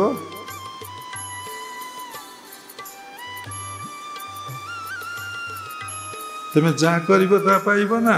ସେଇ ସଂସ୍କାରଟା ତୁମ ଭିତରେ ରହିବ ନା, ତାର ଫଳଟା ତୁମକୁ ଭୋଗ ହେବ ନା। ସେ କ'ଣ ଆଉ କାହା ଭିତରେ ରହିବ କି? ତୁମେ କରୁଛ ବା ତୁମରି ଭିତରେ ରହିବ। ଯାହା ଦେଇଦେବ, ଯାହା କରିଯିବ, ସେଟା ତୁମ ଆକାଉଣ୍ଟରେ ରହିବ ନା ଆଉ କେଉଁ ଆକାଉଣ୍ଟରେ ରହିବ? ଯଦି ତୁମ ପିଲା ଛୁଆ ପାଇଁକି ଥୋଇଦେଲ, ସେ ପିଲା ଛୁଆ ଆକାଉଣ୍ଟରେ ରହିଲା ନା ତୁମ ଆକାଉଣ୍ଟରେ ରହିଲା? ଯଦି ଗଭୀର ଭାବରେ ଆପଣ ଭାବିବେ, ମୁଁ ବାବାଙ୍କୁ 20,000 ଟଙ୍କା ଦେଇଦେଲି, ହାଲୋ ବାପା, ସେଇ ସଂସ୍କାରଟା ତମ ଚିତ୍ତରେ ରହିଲା ନା ରହିଲା ନାହିଁ? ଯଦି ନ ଦେଇକି ତୁମେ ତୁମ ରଖିଥବ, ସେ ତୁମ ଆକାଉଣ୍ଟରେ ରହିବ କି? ତୁମ ଆକାଉଣ୍ଟରେ ରହିବ କି? କଥାଟା କେତେ ସୂକ୍ଷ୍ମ ବୁଝନ୍ତୁ। ତୁମ ଆକାଉଣ୍ଟରେ ରହିବ କି? ସେ ପୁଅ ଆକାଉଣ୍ଟକୁ ପଳେଇବ କି ଝୁଅ ଆକାଉଣ୍ଟକୁ ପଳେଇବ? ଏ କଥାକୁ ବୁଝିପାରିବେ ନାହିଁ, କାରଣ ତୁମେ ଅଜ୍ଞାନତା ଭିତରେ ଅଛ, ବନ୍ଧନ ଭିତରେ ଅଛ। ତୁମେ ଏ କଥା ବୁଝିପାରିବନି। ଯଦି ବୁଝିପାରିବ, ତୁମ ମନର ଏଠି ଚାଲାକ, ଚାଲାକ କଥାଟା ଏବେ କହିଲି, ଚାଲାକି ନେଇ ଦୁନିଆରେ ସମସ୍ତେ ବଞ୍ଚିଛନ୍ତି। ତୁମ ଭିତରେ ଦ୍ୱନ୍ଦ୍ୱ ସୃଷ୍ଟି ହେବ, କାରଣ ତୁମେ ଯେହେତୁ ସରଳ ନୁହଁ, ସମର୍ପିତ ନୁହଁ, ତୁମ ଭିତରେ କପଟତା ଅଛି। ତୁମେ ସେଇ ଜ୍ଞାନରେ ଏଇ କଥାକୁ କ'ଣ କରିବ? ପରୀକ୍ଷା କରିବ, ତौलिବ ନା କ'ଣ କହନ୍ତି, ତାକୁ ଓଜନ କରିବ, ଦେଖିବ, ତौलिବ। ସେ ପରୀକ୍ଷାଟା କଥାକୁ ତौलिବ। ଦେଖି ତୁମର ଯେତିକି ଜ୍ଞାନ ଆଉ ଯେତିକି ସାଧନା, ତୁମେ ସେତିକି ତौलिକି ତାକୁ ଥୋଇଦେବ। ଆଉ କ'ଣ ଅଛି? ନାଇଁ କି? ତାକୁ ମାପଚୁପ କରିକି ଓଜନ କରି ଥୋଇଦେବ। ଆଉ କ'ଣ ଅଛି? ଇରେ ଯାହା ତୁମେ ଦେଇଲ ତୁମ ଆକାଉଣ୍ଟରେ ରହିଲା, ଯାହା ତୁମେ ରଖିଦେଲ ସେ ତୁମ ଆକାଉଣ୍ଟକୁ ଯିବ କି? କେବେ? ଏଇ କନସିୟସନେସ୍ ଯଦି ହଜାର ହଜାର ଲୋକଙ୍କୁ ବୁଝାଯାଏ, ସେମାନେ ବୁଝିପାରିବେ। ଯଦି ବୁଝିପାରିଲେ, ତାକୁ ବୁଝିପାରିଲେ, ଜଷ୍ଟ ଶୁଣିଲେ ତାକୁ ବିଶ୍ୱାସ କରିପାରିବେନି, କାରଣ ସେ ଗୋଟେ ପରଲୋକ ବୋଲି, ଆଉ ଗୋଟେ ଜନ୍ମ ଅଛି ବୋଲି ଜାଣିନାହାନ୍ତି ମଲା ପରେ। ଆଉ ଯଦି ଜାଣିପାରୁଛନ୍ତି, କହୁଛନ୍ତି ପ୍ରଭୁ କି କର୍ମ କରିଥିଲେ ଆଜି ଏ ଦୁଃଖ ଯନ୍ତ୍ରଣା କଷ୍ଟ ମୁଁ ଭୋଗିଲି, ତାହେଲେ କ'ଣ କରିଥିଲୁ ନା ପୂର୍ବରୁ କରିଥିଲି, ମୋ ଭାଗ୍ୟରେ ଥିଲା। ଜାଣିଲା ପରେ ବି ଏ କଥା ପ୍ରତି ବିଶ୍ୱାସ କରିପାରିବନି, ସେ ଲୋଭଗ୍ରସ୍ତ ମୋହଗ୍ରସ୍ତ ହେତୁ। ତେଣୁ ଶ୍ରଦ୍ଧାବାନ ଲଭେତେ ଜ୍ଞାନମ୍। ତେଣୁ ଶ୍ରଦ୍ଧା, ଭକ୍ତ ପ୍ରଭୁକୁ ଭଗବାନ ପୁଣି ସମସ୍ତ ସମ୍ପଦ ଦେଲେ, ପୁଣି ସମସ୍ତ ସମ୍ପଦକୁ ସେ ପୁଣି ସାଧୁମାନଙ୍କ ସେବାରେ ଲଗାଇଦେଲା। ତେଣୁ ତୁମକୁ ଯାହା ପ୍ରାପ୍ତି ହେଉଛି ପୂର୍ବଜନ୍ମର ସଂସ୍କାରରୁ ସାଧୁମାନଙ୍କୁ, ତାକୁ ସେ ପୁଣି ତାଙ୍କରି ସେବାରେ ଲଗାଇଦେବେ। ବୁଝିପାରୁଛନ୍ତି? ସରିଲା। आउ कौन परीक्षा जे पाठ पढ़े से परीक्षा दिए जे पाठ पढ़ी नहीं से कौन परीक्षा ताको सार डाकिबे कहबे ना सी जीव से हॉल रे बसिक लेखा लेखी करिब जे माया भितर अच्छी से कौन जानी परिबो माया कौन जी माया को काटिया को चाहिए भगवान पाखे मनु रखा को चाहिए आश्रमवासी होगा को चाहिए गुरुकुल रे जीवन निर्वाह करने को जे चाहिए सी जानिबो मायाटा कौन जी संसार भितर अच्छी से कौन माया जानी परिबो कस्मिन काल जानी परिबो नहीं गोटे छोट कथाटा कही बंद करवा जड़े से डिसाइपल प्रश्न कले कौन गृहस्थाश्रम रही भगवान को पाई हेबनी काली रातिर कथा ठीक अच्छे आपण घर पर चाह कले ता केबे पुण्य कि शास्त्र कहूँ बाबा कहूना चाह अलग लोक कले निस्वार्थ ताही पुण्य घर रही काम कले आपण निज परिवार कले फिर आसक्ति अच्छी बोली कले आपण जिते आश्रमवासी हेले समस्त कर्म कले ठाकुर कर्म कले गुरु कर्म कले आश्रमवासी कर्म कले निस्वार्थ निष्काम भाव आपको मुक्त कर बंधन पकईदेव नहीं से कर्म को जदि गृहस्थ आश्रम रही कले आप भाई भौणी बापा माँ बंधु बांधव आप बंधन पकईदेव से प्रश्न कले आम यदि से भाव नहीं करूँ से भाव नहीं तुम्हें केबे करि नहीं सिटी से परिवेश नुहे तुम्हें भाविले से माने भाविबे नहीं तुम भाव को से माने क्षय करदे नष्ट करदे जी जहाँ सी चाहे से हो साधारण भाव में कहती नहीं जी जहाँ सी चाहे से हो तो आपड़ करें ना एमती अनेक समय आलोचना पर कहले सत कथा वास्तव कथा देखो ना बुझेली आप गोटे परिवाटे मार्केट रू किणिले फलटे मार्केट रू किणिले निजे खाइबे बोली ता द्वारा आप बंधन में पड़े जदि आश्रम आप रे ये फलटी को किणिले ये जिनसटू किणिले मो भगवान मो गुरु समर्पण कले तापर आप पाइले प्रभु प्रसाद आप पाइले आप बंधन कौट पड़े आप जहाँ किणी रोषे कले निजे खाईदे परिवार लोक खुआईदे ताही आप बंधन पड़े जदि संसार भीतर रही आप समस्त जिनस इष्टों किणवे इष्टों पाखे नैवेद्य करेंगे भोग करेंगे अफर करदे आप बंधन पड़े ना या कौन के संभवपर या के जीवन यात्रा भितर केतबले करिसंती जदि करके देखु से फील रे ये कथाटा केते दूर संभवपर हो पारुचे 365 दिन ता भीतर आप संसार अच्छा ता भीतर आपणकर पड़ो छुर्तिका ता भीतर पड़ो मूर्तिका ज्ञाति कुटुंबर छुर्तिका मूर्तिका ता भीतर शौच आपणकर अशौच भी पड़ो आपड़ करेंगे 5 दिन करेंगे 10 दिन बंद करेंगे 5 दिन करेंगे 10 दिन बंद करेंगे तो जोठी जो परिवेश जोठी से कम गृहस्थ आश्रम तुम बंधन पकड़ से कम आश्रम तुम कौन करना मुक्ति बा मुख्य करदेव कहीं ना ये आसक्ति ना अच्छे से आसक्ति ना ये निजपाई करुच से गुरु भगवान करुच से कम आपको बुझीपारती नहीं ब्रह्मचारी मैंने आपको बुझीपारती मानवस्थ लोक मैंने आपको बुझीपारती नहीं आश्रम अंतवासीगण अरे आम आश्रम कम करुच जाओ से कर्म कर घरे ता द्वारा केते लोक उपकृत से कम आश्रम कर देख ता द्वारा किते भगवान उपकृत होउचंती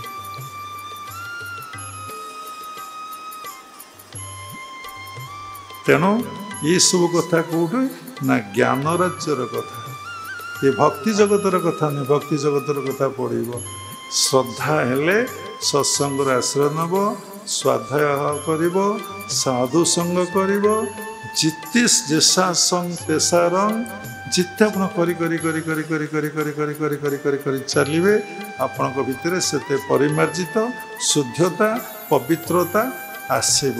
ଆପଣ ମନରେ ଯେଉଁ ମଳି ରହିଛି କାମ କ୍ରୋଧ ଲୋଭ ମୋହ ମଦ ମାଶ୍ଚର୍ଯ୍ୟ ଭାବ ଧୀରେ ଧୀରେ ଧୀରେ ଧୀରେ ସବୁ ସଫା ହେଇଯିବ ନିର୍ମଳ ହେଇଯିବ। ଆପଣ ଭିତରେ ପ୍ରକାଶିତ ହେବ ମୁଁ ସେଇ ପରମାତ୍ମାଙ୍କର ଅଂଶବିଶେଷ ସେଇ ଭଗବାନଙ୍କର ସନ୍ତାନ। ଏ ଦେହରେ ଭଗବାନ ଆତ୍ମା ରୂପରେ ଅଛନ୍ତି ସବୁ କାମ କରୁଛନ୍ତି କରାଉଛନ୍ତି। ସଂସାର ଭିତରେ ଏଇ ଦେଖିବେ ଏ କେହି କାହାରି ନୁହନ୍ତି କେହି କାହାକୁ ଭଲ ପାଉନାହାନ୍ତି। ଗୋଟେ ସଂସାର ଭିତରେ ଥିବ ଆପଣ ଭିତରେ ଗୋଟେ ଅନାସକ୍ତ ଅବସ୍ଥା ଗୋଟେ ନିର୍ଲିପ୍ତ ଅବସ୍ଥା ନନ୍ ଆଟାଚମେଣ୍ଟ ଅବସ୍ଥା ଆପଣ ଭିତରେ ଆସିଛି। ପରସ୍ପର ଚଳିବେ ପରସ୍ପର ଭିତରେ ଶ୍ରଦ୍ଧା ଥିବ କିନ୍ତୁ ସାଂସାରିକ ଯେଉଁ ଭଲ ପାଇବାଟା ସାଂସାରିକ ଯେଉଁ ଆସକ୍ତିଟା ସ୍ୱାମୀ ସ୍ତ୍ରୀ ମା ପୁଅ ଭାଇ ଭଉଣୀ ଏଇ ଯେଉଁ ଆସକ୍ତିଟା ଆଉ ତମ ଭିତରେ କିନ୍ତୁ ନଥିବ। ସେତେବେଳେ ତମ ଭିତରେ ଆରମ୍ଭ ହେବ ରିଅଲ ଲଭ୍। କାହାର ଭଗବାନଙ୍କ ସହିତ ପାର୍ଟି ହେଇଛି କାହାର ଭଗବାନଙ୍କ ସହିତ କେସ୍ ହେଇଛି କାହାର ଭଗବାନଙ୍କ ସହିତ ମନାନ୍ତର ହେଇଛି କିଏ ଭଗବାନଙ୍କ ବିରୁଦ୍ଧରେ କିଏ ଯାଇଛି। ଆପଣ କହିବେ ରାକ୍ଷସ ଗଣ ହେଇଥିଲେ ଅସୁର ଗଣ ଯାଇଥିଲେ ଭଗବାନଙ୍କର ସେଟା ଲୀଳା ଆଉ ଖେଳା ତାକୁ ବୁଝିବା ବହୁତ କଷ୍ଟ। ଭକ୍ତଗଣ ଅଭିଶପ୍ତ ହେଇକି ଅସୁର ରୂପରେ ଜନ୍ମଗ୍ରହଣ କରିଛନ୍ତି ଭଗବାନ ମାରିଛନ୍ତି। ଭଗବାନ ଦେଖନ୍ତୁ ଗୋଟେ କୃଷ୍ଣ ଅବତାର ଆପଣ ଦେଖନ୍ତୁ ଡିପଲି ଭାବିବେ କୃଷ୍ଣ ଅବତାରେ ଭଗବାନ ଅସ୍ତ୍ର ଧରି ନାହାନ୍ତି କିନ୍ତୁ ଅନେକକୁ ମାରିଛନ୍ତି। ଆପଣ କ'ଣ ବୁଝିପାରିବେ ଅସ୍ତ୍ର ଧରିଲେନି ମାଇଲେ କେମିତି ବକାସୁରକୁ ଯେତେବେଳେ ଫାଡ଼ିଦେଲେ ସେ କ'ଣ ଅସ୍ତ୍ର ଧରିଥିଲେ ଅସ୍ତ୍ର ଧରିଲେ ମାରିବ ନା ଦୁଇ ହାତରେ ଫାଡ଼ିଦେଲେ ତା ଥଣ୍ଟ ଦୁଇଟାକୁ।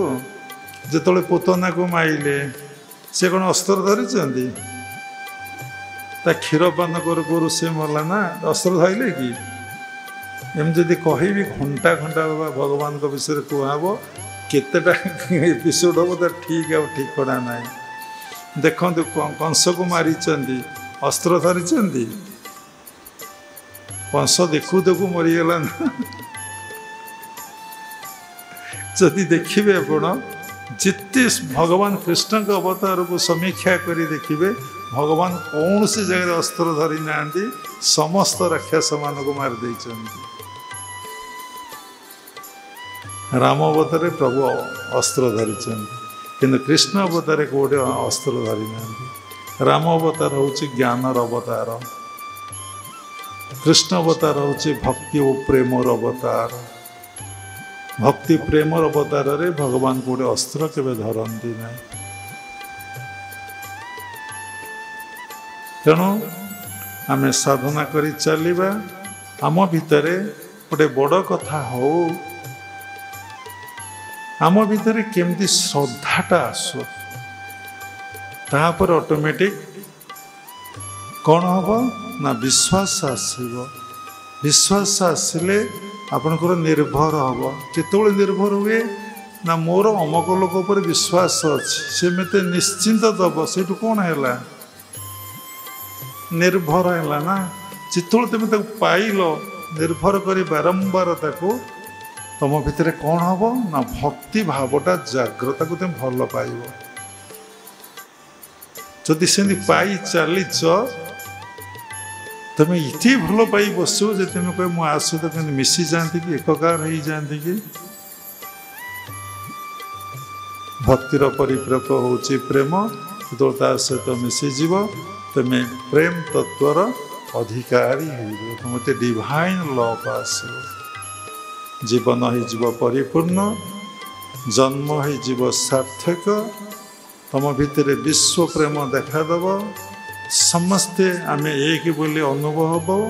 ତମ ଭିତରେ କୌଣସି ପଶୁ ବୃତ୍ତି ମାନବୀୟ ବୃତ୍ତି କୌଣସି ବୃତ୍ତିର ରହିବ ନାହିଁ। ସମସ୍ତ ବୃତ୍ତିର ପରିସମାପ୍ତି ହେବ। ତୁମେ ହେଇଯିବ ସତ୍ ଚିତ୍ ଆଉ ଆନନ୍ଦ ଆଉ ପ୍ରେମମୟ ହେଇଯିବ। ଏଥିପାଇଁ ସାଧନା କର ସାଧନା କର ସାଧନା କର। ବିନା ସାଧନାରେ किछि लब्ध हुए नहीं, प्राप्त हुए नहीं। तेणु साधना करी चलिले तुम डे बाय डे रूपांतरित हो दिने महान हो जीव। Meditate meditate meditate, one day you will be divine. बनत बनंत बन जाए। Practice practice practice practice makes man perfect. आदौ श्रद्धा श्रद्धा आसु मनरे। जदि श्रद्धा नहीं जहा करिवो ता रिजल्ट किछि भल मिलिबो नाही। श्रद्धा आमर रही, जो श्रद्धा आम भितर अच्छी ताहा होछि अनित्यपति श्रद्धा। आमर नित्यपति श्रद्धा। अनित्य श्रद्धाटा कंटिन्यू करे ना। ये अनित्य श्रद्धाटा दुख जंत्रणा कष्ट दिए, बुझेले बहुत समय। नित्य श्रद्धा परमानेंट रहे, ता दुख जंत्रणा कष्ट दिए नहीं। ता जन्म जन्मांतर पर्यंत परमात्मा परम ब्रह्म को सहित मिलन न हवा पर्यंत से श्रद्धाटा बलवत्तर ही बढ़ी बढ़ी बढ़ी बढ़ी बढ़ी चली थाए। जिते श्रद्धा बढ़िब सेते ज्ञानर अधिकारी हब, सेते शांति पाइब। तुम्हें सेते तुम समस्त इंद्रिय गण को प्रकृति गण को तुम्हें कंट्रोल मचिरे अधिक क्षति तुम्हें ताकू नियंत्रण आयत स्वतः कर। जा भितर ज्ञान नहीं,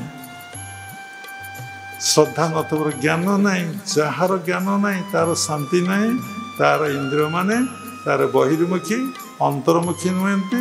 तार इंद्रिय माने मित्र नुहति। तार इंद्रिय गण प्रकृति गण तार कौन शत्रु। तेणु सत्संग मिस करंतु नहीं। सत्संग आश्रय नियंतु। किति चालाक दुकान बंद कर जीवा बेपार हम बा करुथा बापा बेपार। तो हिसाब तो पाखे ऊपर वाला जड़े अच्छी तार हिसाब उपर अच्छी। किति चालाक से जदि पचार से विभिन्न बाहाना देखे मन कौन कर तुमको बुझेदब। सी तुमको बुझेब कहीं कहल ता पाखे चालाकी अच्छी। काली गोटे भली दिन थिला, जने शिष्यर भली अनेक प्रश्न थिला। हमको इतनी खुशी लगिला, इतनी आनंद लगिला। किति चिंता पर ये प्रश्न आसी। समस्त प्रश्न भगवान कृष्ण अवतार रे अर्जुन को दे चली। लास्ट कहते 18 अध्याय 66 सर्वधर्मान परितेज मां शरणं व्रज अहं त्वं सर्व पापेभ्य मोक्षयामि मां शुच। विश्वास आसिले सब प्रश्नर उत्तर पाई परिब। विश्वास आसिले पूर्ण विश्वास आसिले तुमर समर्पण भाव हम। से तुमर समस्त चालाखीर परिसमाप्ति हम। स्वप्न देखुच चालाखी बंचीच ना। ठीक अच्छे। शेष क्रियायोग परंपरार समस्त गुरु मान को प्रणाम करुच्ची। विश्वर प्रत्येक संप्रदायर गुरु मान को मु प्रणाम करुच्ची। उपस्थित भगवत स्वरूप गण सबरी भितर जगन्नाथ उपलब्धि करी मु प्रणाम करुच्ची। सर्वे भवन्तु सुखिनः, सर्वे सन्तु निरामया, सर्वे भद्राणि पश्यन्तु मा कश्चित् दुःखभाग् भवेत्। हरि ओम तत्सत्। जय गुरुदेव, जय जगन्नाथ।